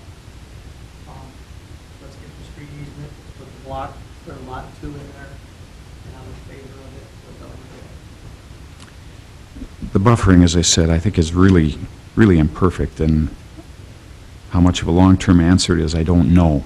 But we've got a, I'd call it an extreme land use transition issue here, going from light industrial across the street to rural residential. I assume it's rural residential or R1, whatever it is. So as imperfect as the tree buffer is, I think it's worth a shot. I think so too. We're dealing with a situation here that we have to look at a measure that may seem extreme, but it's something that we got ourselves into, and we have to do this the best we can. I think if there was somebody from the Arbor Day Foundation here right now, they could tell us what to do about a tree buffer. They have years and years of experience in cities, rural, forestry, all over the country. Mr. Corton? Mr. Chairman, with respect to a couple of prior comments, I would agree with you. I think that, I'm looking forward to having a conclusion with our comprehensive plan, having that adopted so that we have policies established that would address these particular issues, instead of addressing them piecemeal as developments come about that. I know this is kind of a side note, but I have thought about maybe just a quick and easy policy statement or an interim policy statement to address these issues. As part of our workshops, we could look at industrial lands with respect to ag and other ones, and just put a recommendation, bring it forward to City Council and state, as a planning commission, we feel that at this time we should not approve any more rezones from ag to industrial or something like that without sufficient buffering or transitional land uses until such a time as our comprehensive plan is adopted. And then from there you have your official policy statement. That's something that we could work on. And then ultimately let the City Council decide if they want to adopt that as a kind of an interim policy statement. That will provide you as a planning commission and potentially the city council as a interim document for them to look at these issues. And so we could say, when somebody calls me or stops in the office, okay, this is the direction that the city council and planning commission has brought forth in the interim. I think that would be fair, and it'd be a very good policy. It would help you as a commission to make decisions. But with respect to what we have today, if you decided to go with a conservation easement, there's so many different wordings that you could have with that. Or if you decided not to do that and to add on the additional lot, that is fine as well, however you want to move forward with it. If you describe it as trees, then you could just say trees acceptable, just say deciduous, which would be your trees that, with the large leaves and the rest, or conifers, which are your evergreens. Specify a tree species and say it's acceptable by the city planner, something like that, but you would need to specify the number of trees. So you could do that if you want to. That's kind of vague enough that, not vague enough, but specific enough that we could move forward if that's what you wanted to do. Or you can continue it and think about it further. So I'm not directing you either way. I'm just trying to give you your best options for you to pursue a decision this morning. So I take those suggestions. I think they're very good suggestions. I do believe, too, that the 150-foot lot, however it's designated, we should be very specific about that. I think whether it's a easement in perpetuity with conservation, or get very specific as we can with what's to be planted there, or the type of trees or plants, should be in there at this time, because we are dealing with a unique situation, I believe, that hopefully we will not see too many more of these. But we are in a transition period of some extreme planning, future planning. We are under extreme pressure from developers and people who also have developed and have a way of life that they wish to preserve and have gone out of their way to do it to satisfy other people's needs already, and that I think we need to give this some extra effort to take care of this problem. I see that the problem. Take care of this, and it probably will serve as a lesson in the future. I think, as Mr. Croton said, we need to have this addressed up front, so these types of issues can be avoided in the future or minimized. But I do believe that this one requires some special attention, and we should do that now before we send it on further. Any other comments? Is there anyone from the public who would wish to make comment on this? Please feel free to come forward. Yeah, I guess, as far as it being a second lot, won't do any good as long as Wyoming Casing has control of it, and then they're going to say, no, we're not going to sell it to you. Well, it's still zoned for industrial, so I mean, it's back to square one. When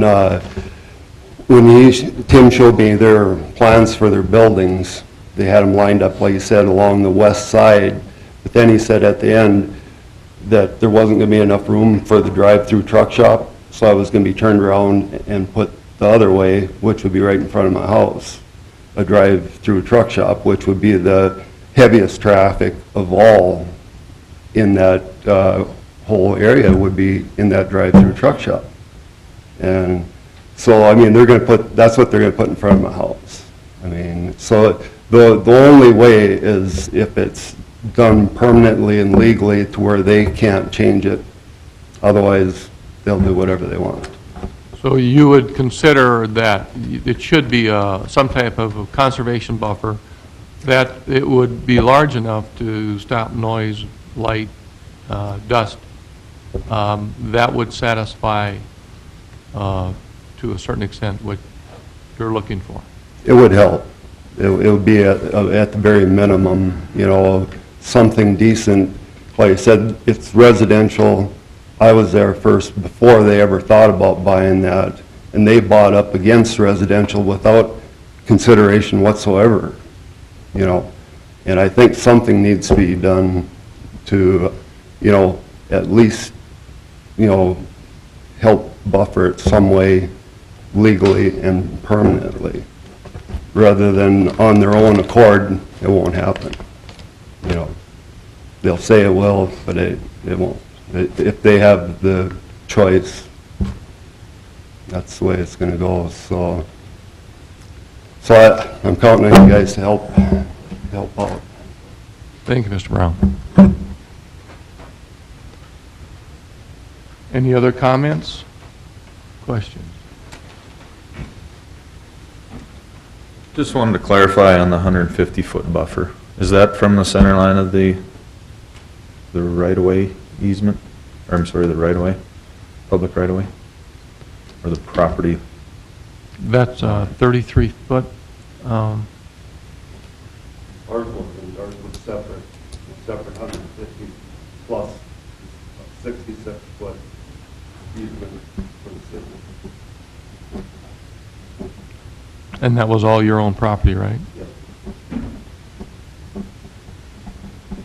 And then you're talking 150-foot across the entire north side of this lot? Because actually in that northwest, that Lot 2, Block 1 Brown subdivision, that is light industrial, so. Right. And Henry did say you were good business neighbors.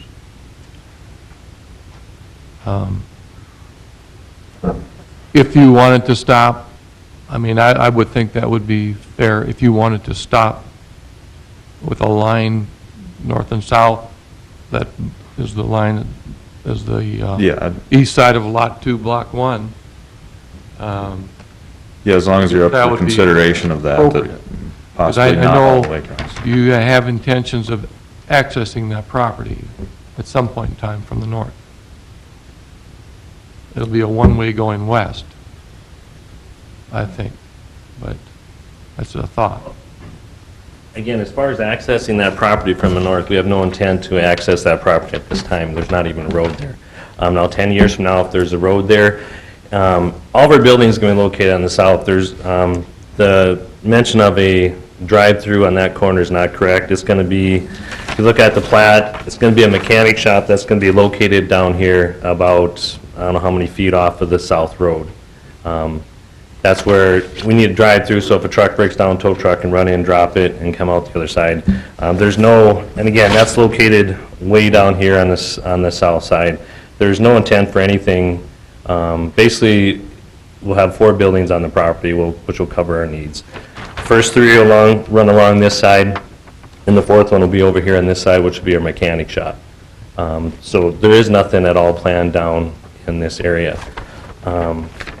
So, you know, we're gonna, you know, like I said, do what we can to put in trees, keep everything away from there. You know, in the 100-foot buffer, so on his property, he gave a 150-foot buffer to buffer himself from himself, or for, because, you know, his other property is light industrial that he's buffering himself from. And I don't believe there's any trees planted in there. And if you actually go look at, here's his shop, here's his residential, the 150-foot buffer, there's semis and trailers currently parked in there now. Also parked on the easement here. So he's not even buffering himself from himself. Now, we're going to do the best that we can, keeping all of our buildings to the south, planting the trees, and doing all that to buffer us from his residential property. So what he's requesting, he's not even doing between his light industrial and his residential. And if, you know, if they want to have if you want to go with an easement of a conservation easement, then I think we should do that around the whole property of his residential and plant those trees and so forth. And it should be between his light industrial and his residential. That same thing should be imposed on that to actually buffer his property like he's requesting. We'll have a bigger buffer between our light industrial and his residential than he'll have from his own light industrial and his residential.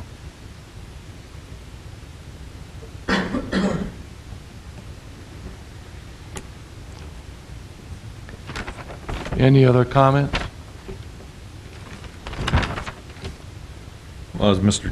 Krieg had mentioned earlier, any access to the north would have to be ultimately approved in the future from the council anyway. correct? Right, yeah, so the city would have to look at that. But I do think, I think the buffer, the 150 feet plus their 66 feet of right-of-way total would be on the south. There is 150 feet buffer and a 66-foot right-of-way on the west, so I think they would be equal. Even though you may say he has, there's trucks or whatever parked there, Mr. Brown has control of that property. He has control of the usage of the property and the times that it's used, where he will not have control of the times, being this has been applied for rezoning and not special use permit. There will be no time constraints on the property to the south of him then. So I think that's a big deal with the buffer. If there was a 150-foot buffer there with no trees on it, but he had control of the time the property was being used, that's a different consideration. So I don't think it's really a valid point to say that he really doesn't have a buffer there anyway. He does because he has control of it. Well, I'm sorry, I misunderstood that. How does that work? I'm sorry? You're saying But that he has... if you own the property and you had to put up a 150-foot buffer, which he had to do, plus there's a 66-foot right-of-way he had to put in there going north and south, that would be the same as from his property going south. Okay. 66 feet plus 150 feet. Now, he has control of that to the west of him. The time the activity's there, he has control of Which that. is 24/7. Which, yeah, if so it be it. He will have no control over what you do on your property whatsoever, see? Okay. So he has some control over noise and whatever to the west of it. I'm just saying what he's requesting is not matching what he's doing. Yeah. Mr. Chairman, Yeah. I'm prepared to make a motion if you'd like. Okay, at this time, we'll ask if there's any other comments. We'll take them. We're still open to public hearing here. Mr. Krieg? I do think there might be something to put in the box.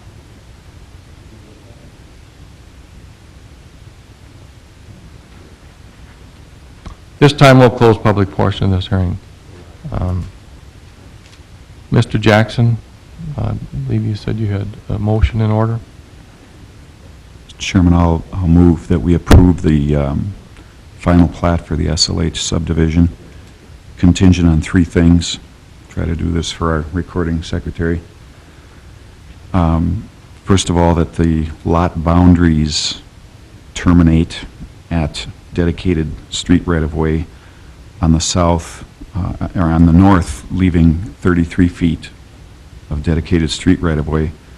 On the south, leaving a footage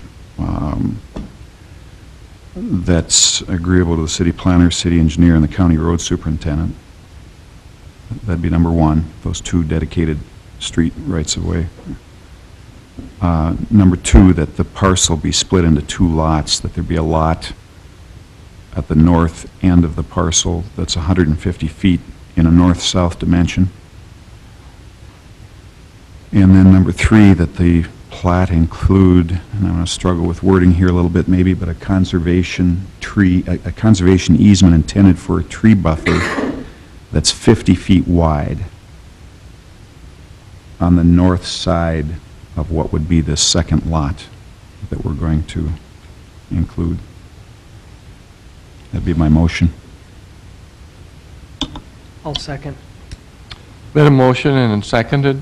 Mr. Chairman, just for clarification on the tree buffer, if I'm understanding you correct, because I'll be the one that will be working on this, will be from the northern portion of the new lot, 50 feet southerly, would be a tree buffer. Okay, you want to describe what the tree buffer is, or how many trees, or? You know, I don't know that I'd want to get into how many trees, but I think it should include both deciduous and coniferous trees. Just as a practical side, that's leaving it open for interpretation for me. So if you're comfortable with that, then, I'm comfortable with that. okay.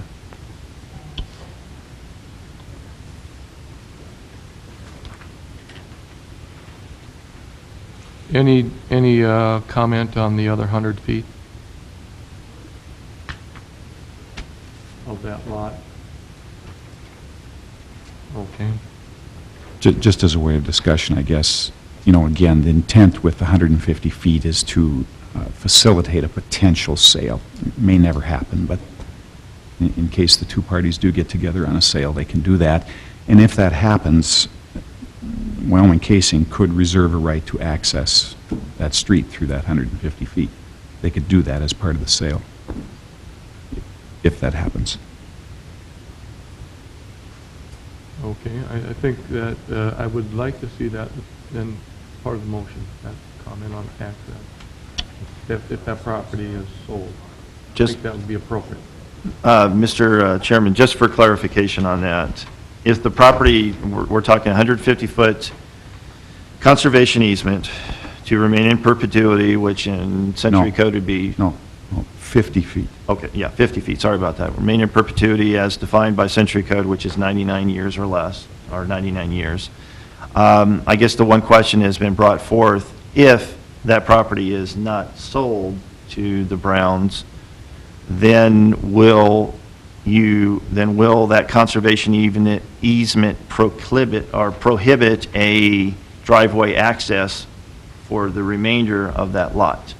Normally, that would be the case, because you're saying it's supposed to be conservation. But let's say 10 years from now, that property still remains as Lot 1 and 2. Would we allow a road to go through their property? Conservation easements would be no. So I would prefer to get this clarified at this point, other than an interpretation by somebody else down the road. Well, it'd be my intent to not prohibit the access. Okay.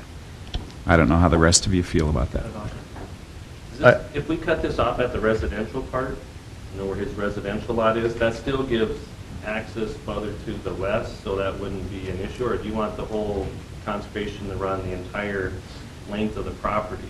I think if we cut it off at the residential zoning area, that still leaves access to the west side of the property to get to the road. Then that would not be as much of an issue then. Because I thought the 150 feet would come from our east side of the property, run all the way to the west until it cuts off at the adjoining, where it's zoned residential. And that would be what we'd call Lot 2. That's where the conservation easement would be. And then that would still give access to whoever down the road on the north side in that west corner. I had suggested that the line follow what is north of there from Lot 2, Block 1, the north-south line of that would continue down, and that could be the west border of the lot. Then that would take out any access by his house for the north side. Right. That would even set back the access further west from the residential property, and it should leave plenty of room for an access. And to follow that borderline of Lot 2, Block 1 Brown subdivision, straight south. And use that as the western border of the 150-foot lot. Would that be acceptable? Mr. Chairman, just a point of order. The motion, whoever starts the motion needs to define what those boundaries would be. We'll let Commissioner Jackson I'm going to define. give Mr. Jackson a chance to. Why don't we say that that lot should extend to a point 100 feet east of the west property line? That's fine, that gives them plenty of room for access, right? That's more than enough room. It's more than enough for access. Okay.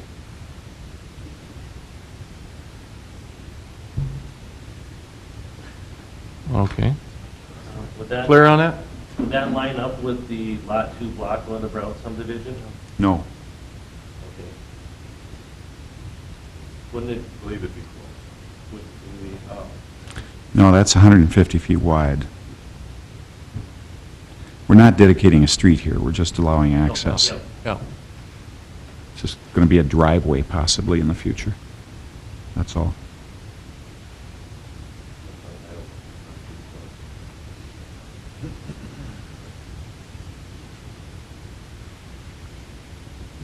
And as part of the discussion, Mr. Chairman, I'd encourage both parties to try to make that sale. I think it'd be good for the long-term situation. I do too. I think that's, Is it, I'm sorry, we're starting to crunch a little bit on the front. Can we have our engineers lay that back out? Because with those 3 buildings going along that side, nice to make sure it's all going to fit in there, and that's still that 100-foot, so, the 100-foot axis is, going to be enough room to get around there. Because I think we lost 75 feet on the front, it was 40. I guess I would like to actually have our architects lay it out to make sure everything's going to fit like that, or is that irrelevant? Well, it might be relevant, but you'd have to wait another month then if you want to wait Okay. for approval.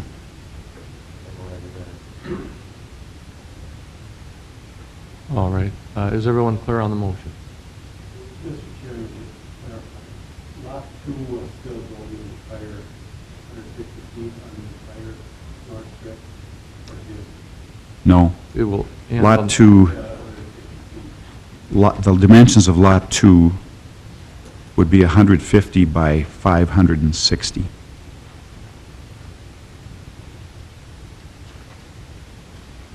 that's essentially the area for the 3 easement would be just in the area. Yes. The north 50 feet of that.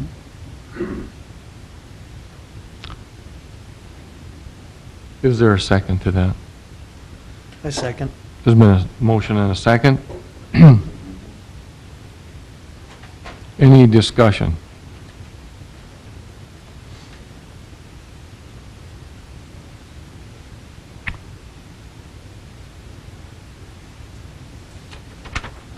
Are we clear on the motion? Everyone clear on the motion? That the first part of the motion will be make sure we clarify the 33-foot easement on the north end of the property, that the south public right-of-way, the public right-of-way, the 33-foot right-of-way on the north. Mr. Chairman, if I Fine. could, I think we should say Right away. street dedication. Street We want it to be dedication. street Okay. dedication. Street dedication. On the plat, it says public right-of-way, but we will say street dedication. And the south boundary of this property, the street dedication area will be defined with the city engineer, planning, the county. We'll make sure that is defined. It's agreeable to all those parties. They will create a lot 2, which will be 150 feet by 560 feet on the north end of this property, which is now described as Lot 1, Block 1. We'll have a Lot 1, Block 2 in there. And that property will go 150 feet from north to south, 560 feet east to west, with the west border being 100 feet east of the western border of the described property, Lot 1, Block 1.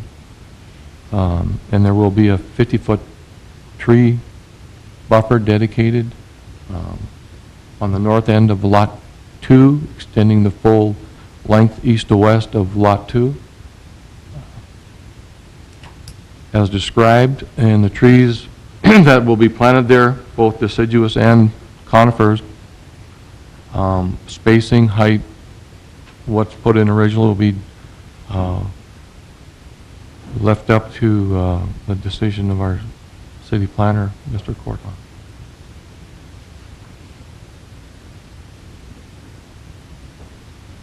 All those in favor of the motion signify by saying aye. Aye. Aye. Opposed? Motion carried. Recommend for approval. Thank you very much.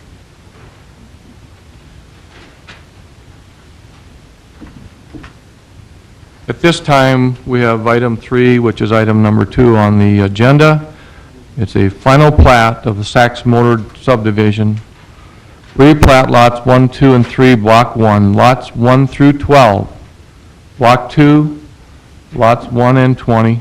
Block 5, lots 1 and 20. Block 6, lots 1 and 20.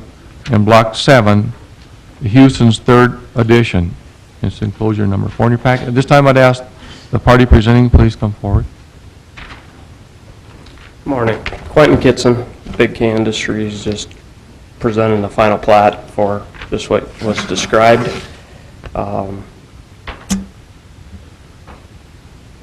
You have the map in front of you. If you have any questions, I'd be willing to answer them. Anyone have any questions on this, comments? Last time we looked at a road, a little curvature in the road on one corner. Has that been satisfied? I think what happened at the last meeting was it was a desired request, not a required one, and the property owner to the south is wanting that clarified. If it has to be a curve, or if it does not, if we can leave it as drawn.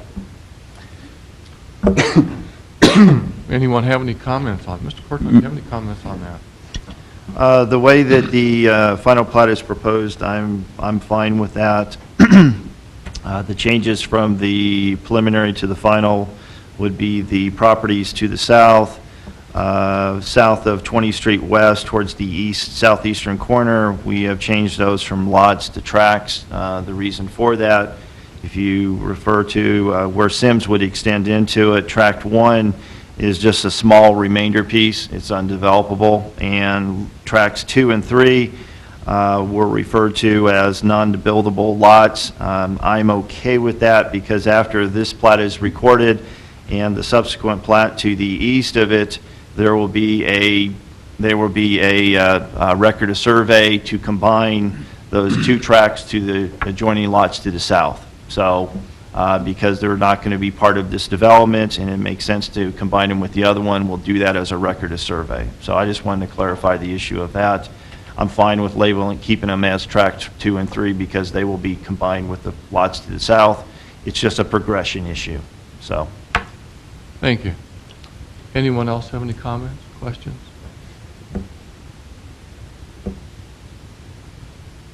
Thank you, Mr. Goodson. Thank you. This time I'd ask if there's anyone in the public have any comment on this, please come forward. Feel free to make comments. Any other comments from the commission? Mr. Chairman. Mr. Jackson? Well, 2 things. I guess I brought up the curve issue last time, and, you know, I defer to city staff. If they think it's okay, we'll live with that. But there is an item on the plat that I think needs some clarification. That is the interior easements that are shown are not dimensioned. We don't know where they are. So I think before the plat gets filed, that's something that the engineer has to take care of with the planner. And get dimensions on the locations of those easements. Mr. Kitson, did you hear the comment Mr. Jackson made? I did. Okay. We were aware of that too, and that's not going to be any problem to record those with the dimensions. Okay. So those will be on there prior to final approval? Before approval. City. Final city, yes. Satisfied? Via Walt Smith. Phone number. No. Anything else? Thank you, Mr. Kitson. Okay, thanks. Anyone else like to make comment? Please feel free to come forward. Any other comments from the commissioner? This time we'll close public hearing on this and ask for a motion. Mr. Chairman, I'll move that we approve the final plat of the Saks First subdivision contingent on the property dimension of interior easements. Been a motion, is there a second? Second, is there any further discussion? Being none, all those in favor of the motion signify by saying aye. Aye. Aye. Opposed? Motion carried. Recommend the final plat to the city. It's time we go to, which is listed as item 5 on our regular agenda. It's a rezoning request to consider a rezoning, a request to rezone from R2 residential medium density to R3 residential high density in order to construct housekeeping apartments on the property described as lots 1, 2, and 3, Block 2, Osborne's addition. This time I'd ask the party who's presenting, please come forward. Quentin Kitson, Big K Industries. The area located, if you're not familiar with it, was where the Putt and Stuff was located, on the corner, across from Convention Bureau and the Armory. And it's adjacent to the Quality Inn, which would be on the east side of the Quality Inn property. And the request is for, the owner would like to put up housekeeping, basically apartment type, studio type apartments for housekeeping.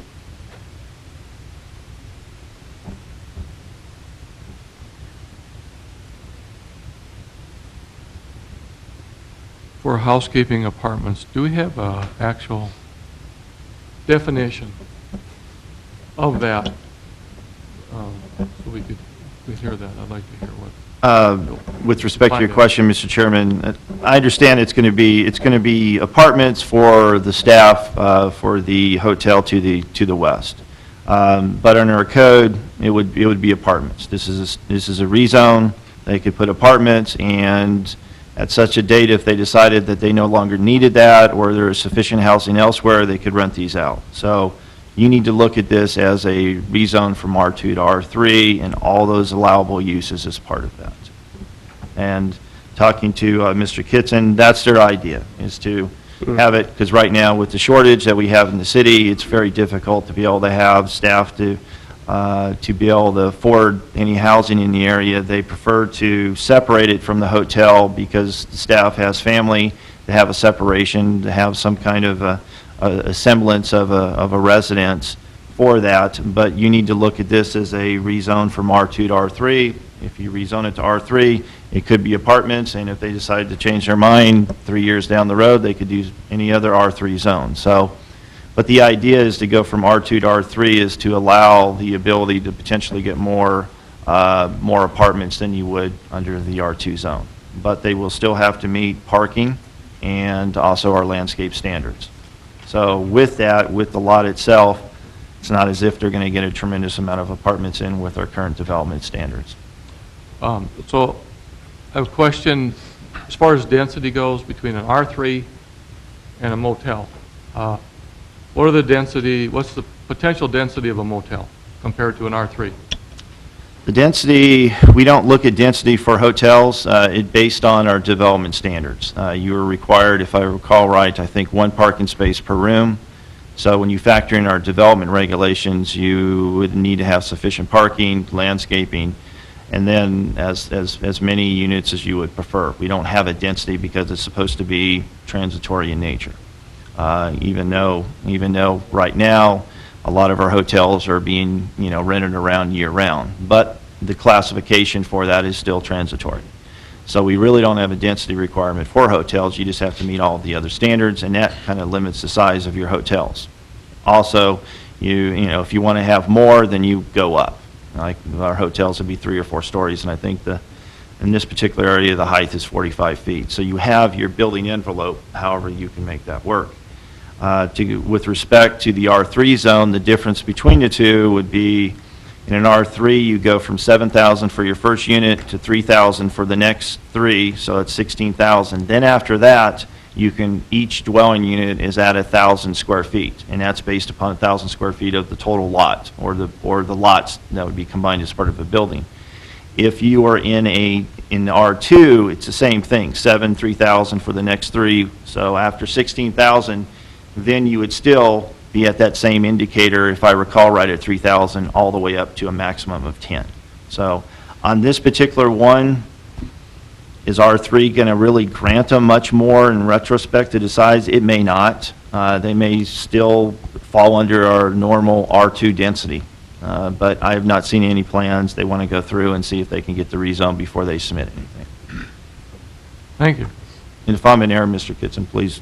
No, I think you're telling her the way it is. Currently the owner's renting for his housekeeping people. There's apartments to the south of this property on another owner's property. He's renting those apartments for his housekeeping right now.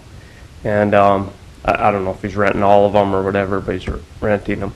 And I think you're right. I mean, obviously, you couldn't consider that I just put on the application it was for housekeeping, but it would, it could be for apartment rental anytime down there.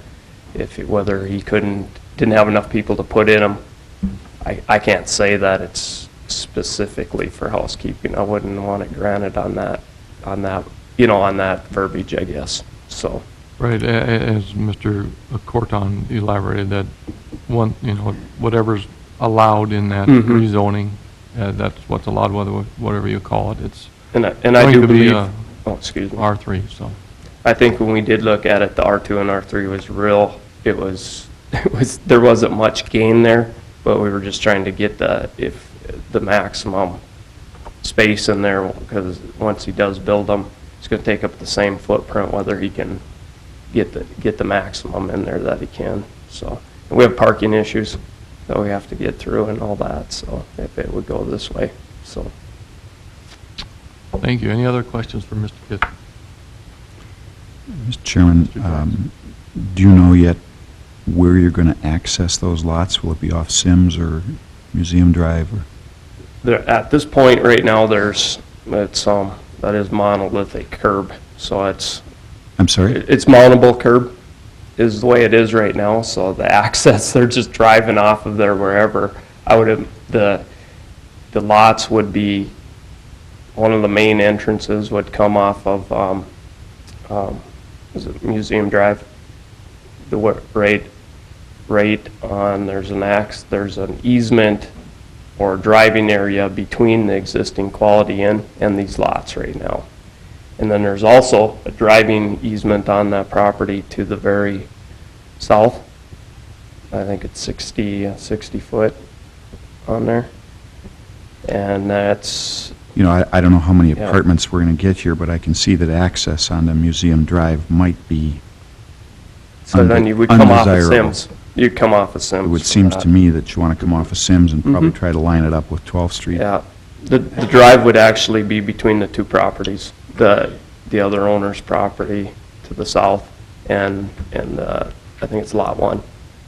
So. Mr. Chairman, I could just add to that.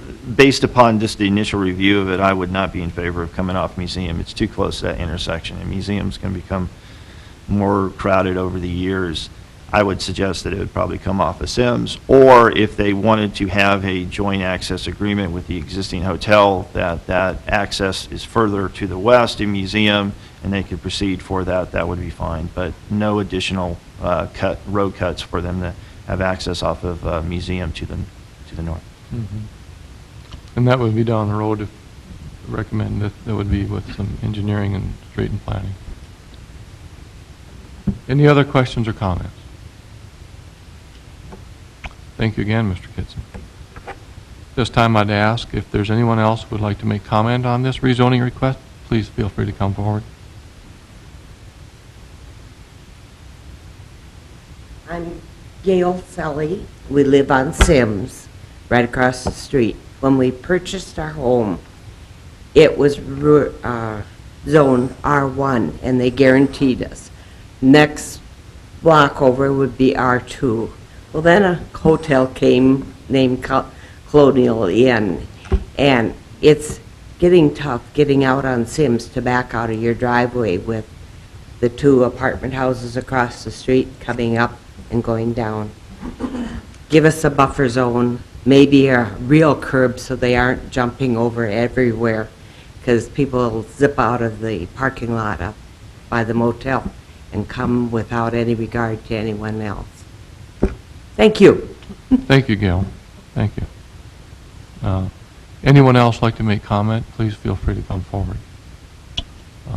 Mr. Chairman? Yes. I could just add to the comment that as staff, as we would look at the development of that, I mean, if they came off of Sims, that would be fine, but I would agree that we would require that curb. I mean, now it's a rolled curb that you would have that. We would require that to be more of your standard one, that would be a raised one to prevent the access so that it's not a free-for-all. That makes sense, and that would be appropriate for part of this new development, so. that would be part of the development or part of the building permit stage of this. Thank you. I think that note should carry on with wherever this goes. Any other comments? Is there anyone else who would like to make comment on this rezoning request? Please feel free to come forward. If being none, we'll close the public portion of this hearing. At this time, I'd ask for a motion. Just one question for, what would be the difference, maybe doesn't really ballpark, this goes from R2 to R3, what would be the difference in number of things? Doesn't appear that there's going to be much changes in the When you really look at the size of it and the shape, and you factor in the parking, and like Mr. Kitson and I have talked about, it may be exactly the same when it all comes to it, when you factor in the development regulations. The difference would be the two is that after your fourth unit, you can go down to 1,000 square foot of lot size for an additional dwelling unit. In the R3, you stay at 3,000. So you're, in essence, if you're close, you may be able to get an additional dwelling unit, and depending on the lot sizes for the whole thing. I think that when I added it up, I believe it's close to about an acre, maybe about 3/4 of an acre or something. So I really don't think, when you factor that in, the density is going to come to play in this matter. It's going to be the development regulations are going to dictate how much density you can have. Do you have an approximate number of units in standard?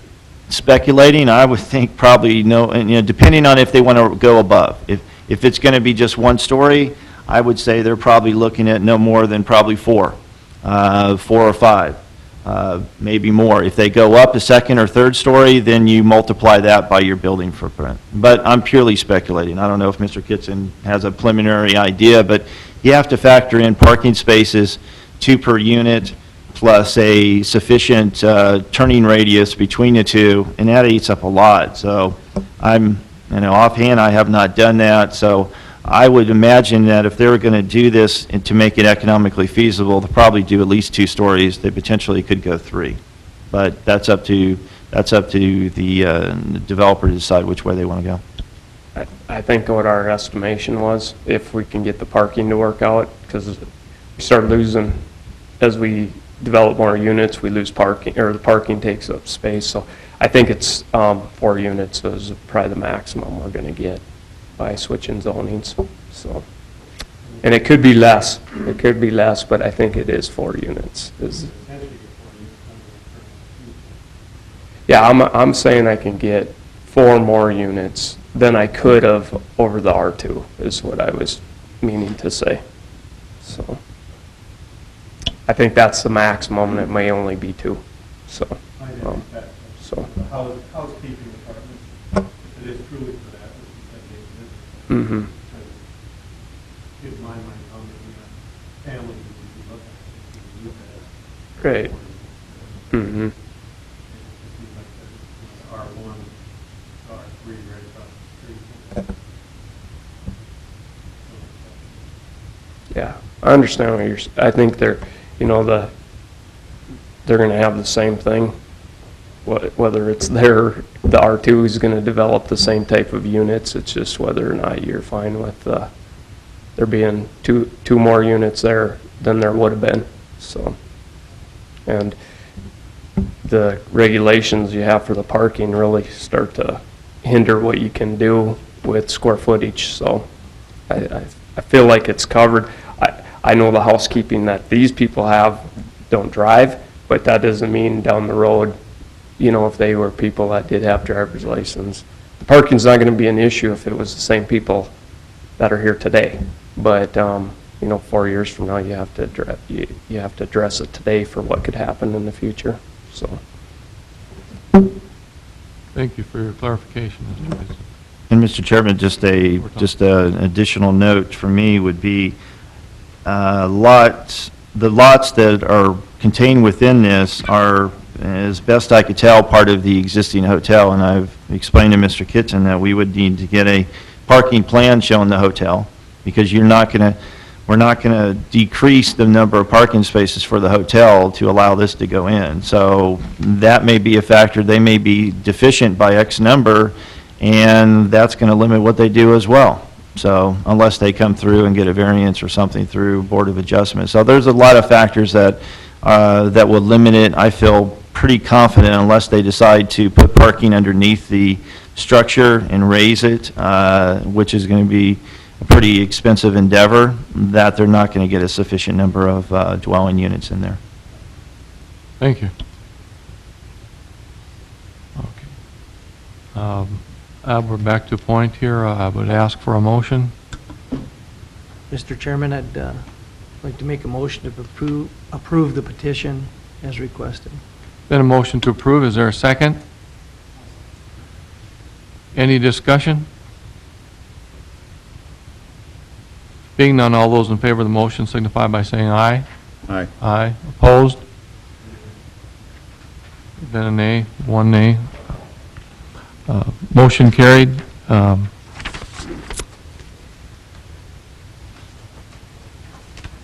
Rezoning request recommended to approve. This time we have item 6. Thank you very much. We have item 6, which is a special use permit. To consider a special use permit for Dustin Coling to construct 8 ranch-style townhomes in an LC, which is a limited commercial zone on the property described as Lot 13, Block 29, State Edition.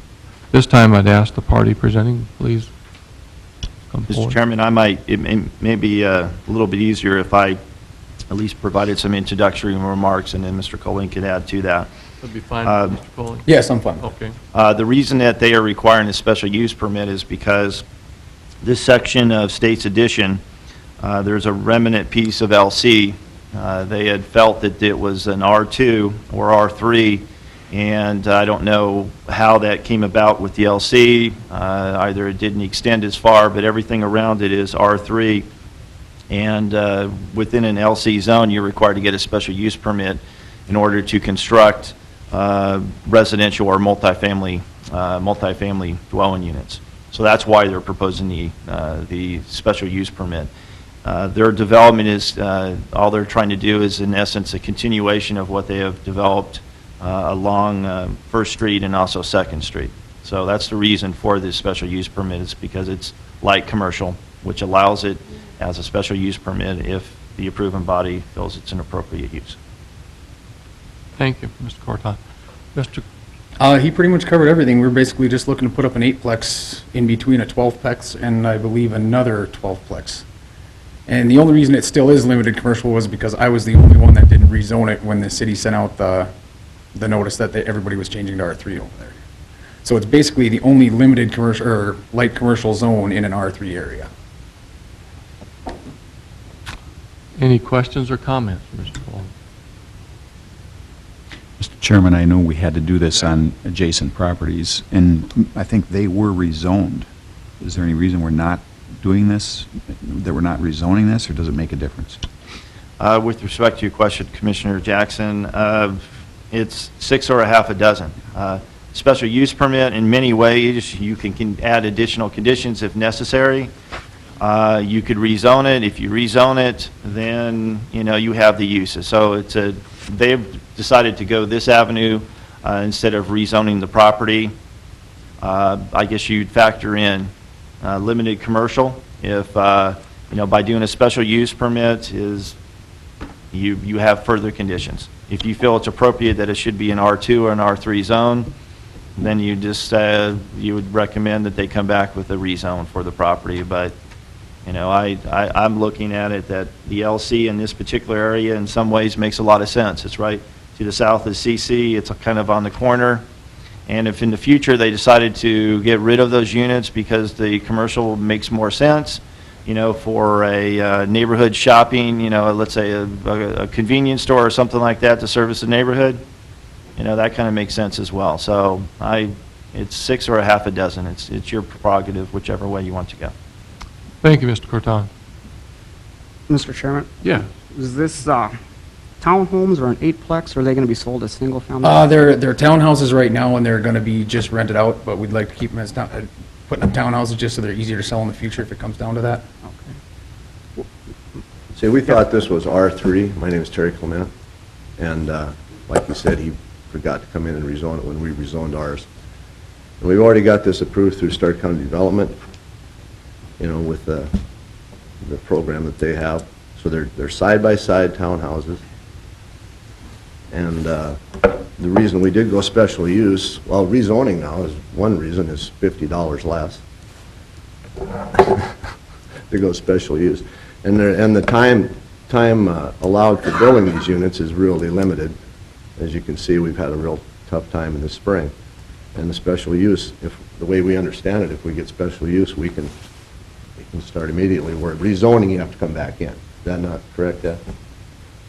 Right, it takes you... With respect to the question, this will proceed forward to the July 1st City Council meeting, and they will make the final decision, yes. This decision is not finalized today, it's just a recommending body. But you should have a pretty good indicator of the way things are going as well. But, okay. Mr. Chairman? Yes, please. Just for specification, on a special use permit, if these were sold as single-family homes down the road, say they burn down or something like that, would the city have to have a rebuild letter in order for somebody, you know, if they have a mortgage on it as a single-family house in a limited commercial? I know we've got spots in town where they are in commercial right now, but they are used as single-family houses. The city would have to write a rebuild letter. I think we'll have to have a legal opinion on, from Ms. Gross, because there is a question there, I think, too, you raised it. Special use permit is granted to the party, and that property can be used for that as long as they continue to use it for that use. If something happens to that property, they discontinue using it, it goes back to the zoning. The zoning will always be what it was, but the special use is gone if they continue not to use that function. And whether another occurrence causes it to happen, what happens? That's a very good question, and I would need to look that up. I'd be happy to do so, and get an answer to you shortly. I can look it now, and we might not need to. Mr. Chairman, I could answer that Go question. ahead. That would come in as part of the zoning administrator, part of my position. I would look at that. The special use permit runs with the land. If a house burned down, then the special use permit stays. It stays in perpetuity.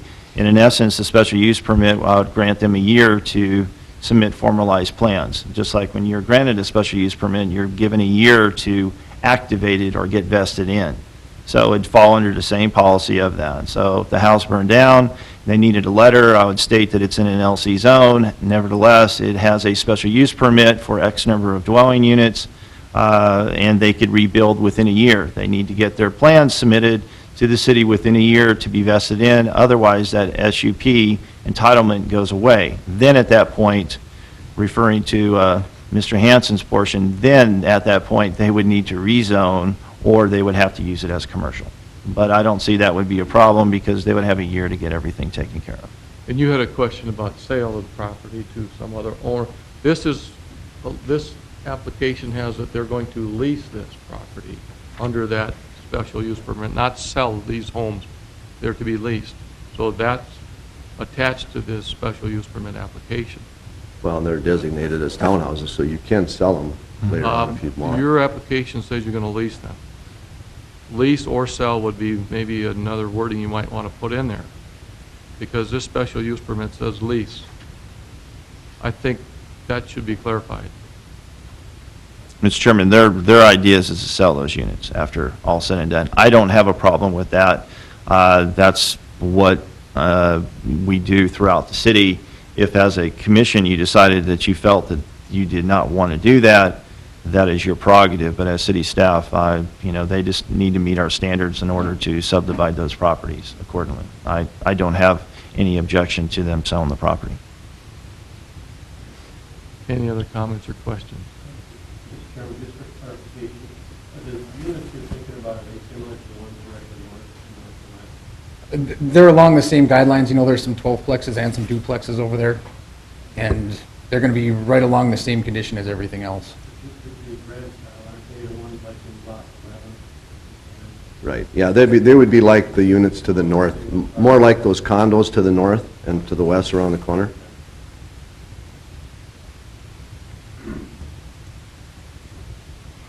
I would like to put that or sell in there because make it easy for you, honestly. Yeah, no, Because at some point, That would be great. if someone buys that property, they would probably would like to see it, maybe they would like to see it rezoned in the future, or maybe not, or maybe the city would. But if that's your intent to lease or sell, I'd say put it down now because I don't hear an objection to it here at all. But That'd be fine. Our intention is to keep them for at least 10 years, but Mhm. eventually somebody might want to sell. Any other comments or questions?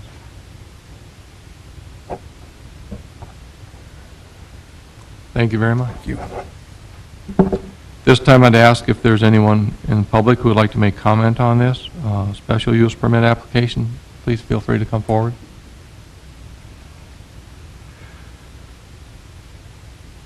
Anyone on the commission wish to make further comment? Being none, we'll close the public portion of this hearing. At this time, I'd ask for a motion.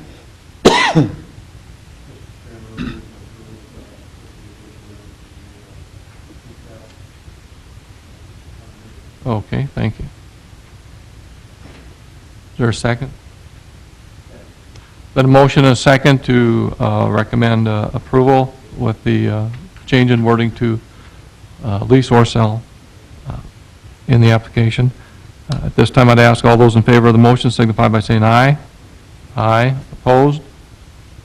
Motion carried. Recommend to approve this special use permit. Thank you.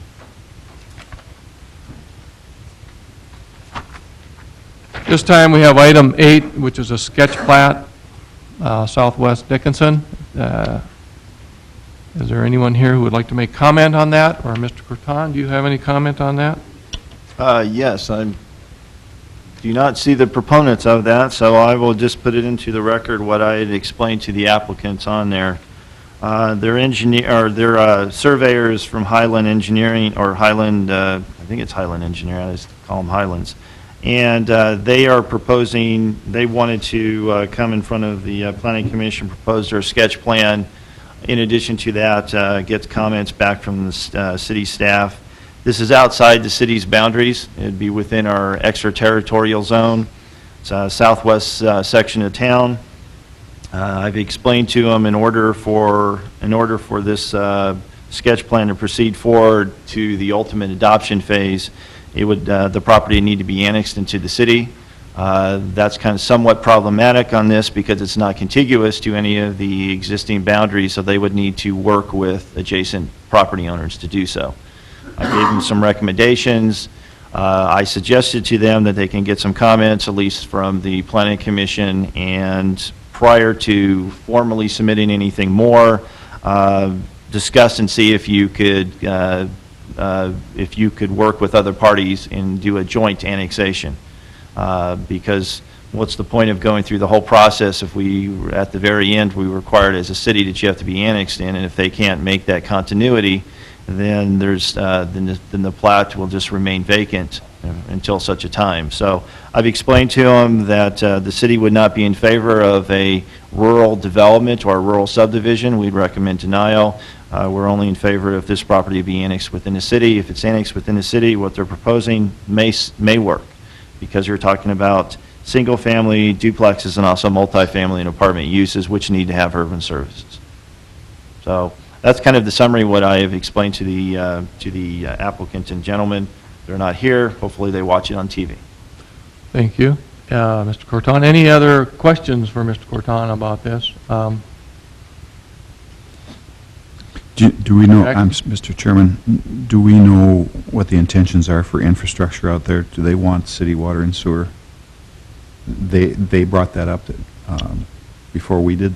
With respect to your question, Commissioner Jackson, yes. In order for them to do the density that they're proposing, they would need to have that.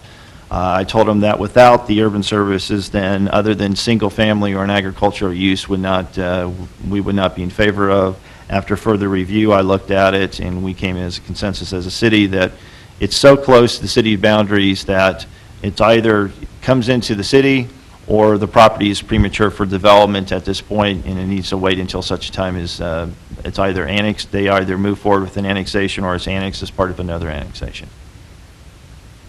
Thank you. Yes, Mr. Mossbacher.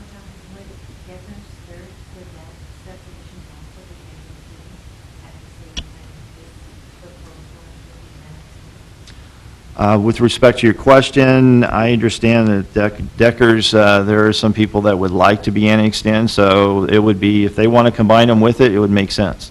So as a city, I think that, whenever you have an annexation come through, it makes sense to have volunteering parties that are contiguous to that to join in to do a joint annexation than it is for a single one. But we'll just wait and see how things work out in the future for this particular property. Thank you. Any other questions?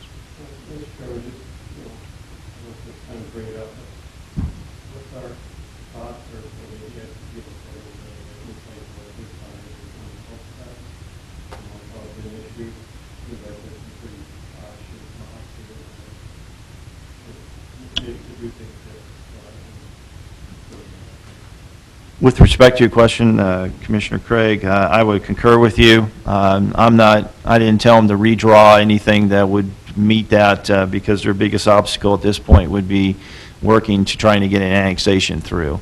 I'm not in favor of cul-de-sacs or new subdivision regulations. If you've had a chance to take a look at them, we discourage that, and if at all possible, will prevent those. The only reason that I see that we should allow cul-de-sacs would be if there's really no continuation to an adjoining property for, for road alignment, or due to topographical conditions or wetlands or something like that. It makes no sense for further extensions. Any other questions, comments? Mr. Chairman, Yes, Mr. Jackson. who is the developer? Who's the owner of this property? With respect to your question, Commissioner Jackson, I met the surveyor about 3 weeks ago, and I didn't catch the gentleman's name, so I couldn't tell you who the property owner is. But I notified the surveyor, and they were going to confer it. I believe the surveyor is Mark Swinson, and he's going to convey the information on to the applicant. I don't think that they're going to proceed forward in the near future just due to the annexation issue. That's going to take some time to work things out. Any other comments or questions?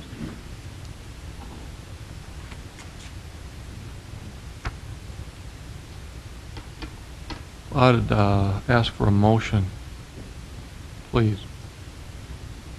I would move that we don't need one, right? But I would say we should say no. Well, Mr. Chairman, just to help you out, you could either concur with staff on our analysis that we feel it should be annexed in, or we're not in favor of, or you're not in favor of any kind of rural subdivision development. If you just do that, it just can be, this is our recommendation. And that's all you have to do. Right. I would like a motion stating that. I'd ask for a motion with that intent. I think it's a valuable message that's going to help development of master planning.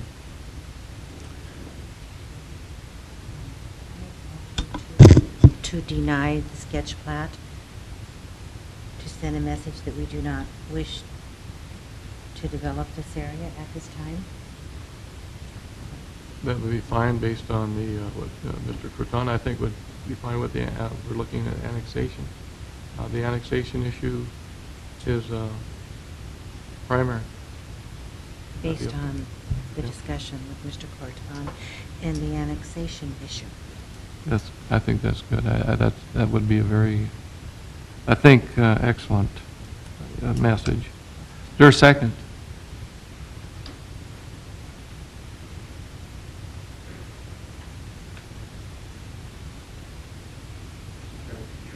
Mr. Cream. That we actually make a motion to not recommend this sketch plat based on the fact that this would preclude the annexation issue that the city wished would be brought forward as a primary issue in this area. That's the primary issue in this area before any further development goes on, is the annexation issue. Okay. Here's something in there about willing to build and everything. Yeah. Yep. Under the right. Yep. Any discussion? Mr. Chairman, that's my concern too. I don't think we're at a point yet that we want to discourage development in Dickinson with the right answers to the questions we're raising. We're okay with this, with development out here. I suspect the layout probably is going to change and things like that. Do we normally approve a No, sketch plat? We don't normally. We don't. We don't normally take any action on them.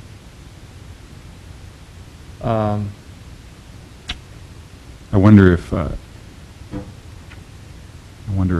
motion to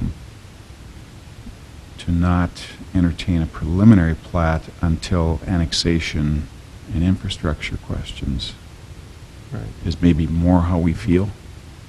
Right. Is that?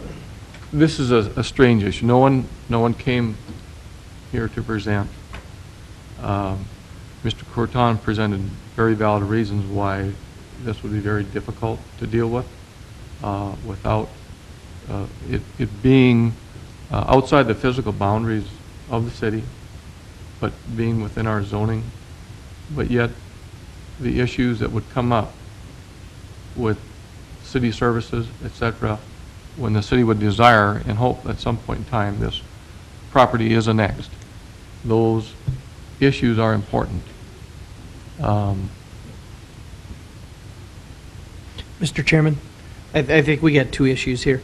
First, we have a motion on the table, but I agree with Mr. Jackson. If to get some continuity, so what happens with what's been happening with Lions doesn't happen with this subdivision, I think the motion, after we handle the first motion, should be that we reach a developer's agreement that could include annexation, could include a master plan, could include a lot of things based on what staff recommends. And that would be more prudent than just looking at it and saying, is this a sketch plat? This is not a sketch plat. This does not adhere to what we've requested be brought before us, so. Then I would say, at this time, I'll request, would you remove the motion? And we won't act, but we've made statement, and we've given our opinion on it. Is that fine? I remove the motion. Would you concur with that? Okay. Thank you. Thank you. I think the message is, it's very, and I appreciate the concern Mr. Corton has and forward thinking about this. That I think when people come to him with these, that he's well aware he has a extreme responsibility and let them know which way the city's going, and he's done that. That's fantastic. We have another sketch plat, item number 9, Clayton Oltmans, Lot 3, Block 4, Lutz's first edition, enclosure number 11. Thank you. I am Clayton Oltmans, owner of the commercial property located at 2273 3rd Avenue West. It's where my wife's practice, Eyewear Concepts, is located, and we would like to be able to sell a portion of the lot that we own. Property's 250 feet by 249 feet, and we would like to retain a lot size of 124 feet by 185 feet for Eyewear Concepts, and be able to sell the remainder of the lot, and that's indicated on the picture that I provided to you. The lot for sale would be 125 feet by 250, plus a 65 by 124, for a total area of about 39,000 square feet. We purchased the property 4 years ago. It was, prior to that, a Riverside Marina ATV and boat dealer, and the lot is much larger than what we can feasibly use for my wife's practice. And it is the last commercial lot on Highway 22, north of the interstate, and I think it would be prime for commercial development. One block north is where the new hotel is going in, a 63-room hotel, and so having more retail space or commercial space in that area makes sense as well. Thank you. Anyone have any questions for Mr. Oltmans on this sketch plat?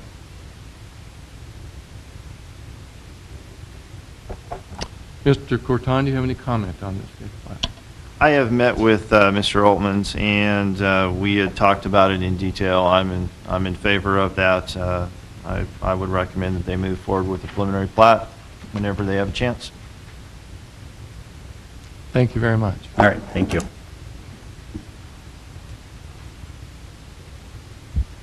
We will not ask for a motion on that one.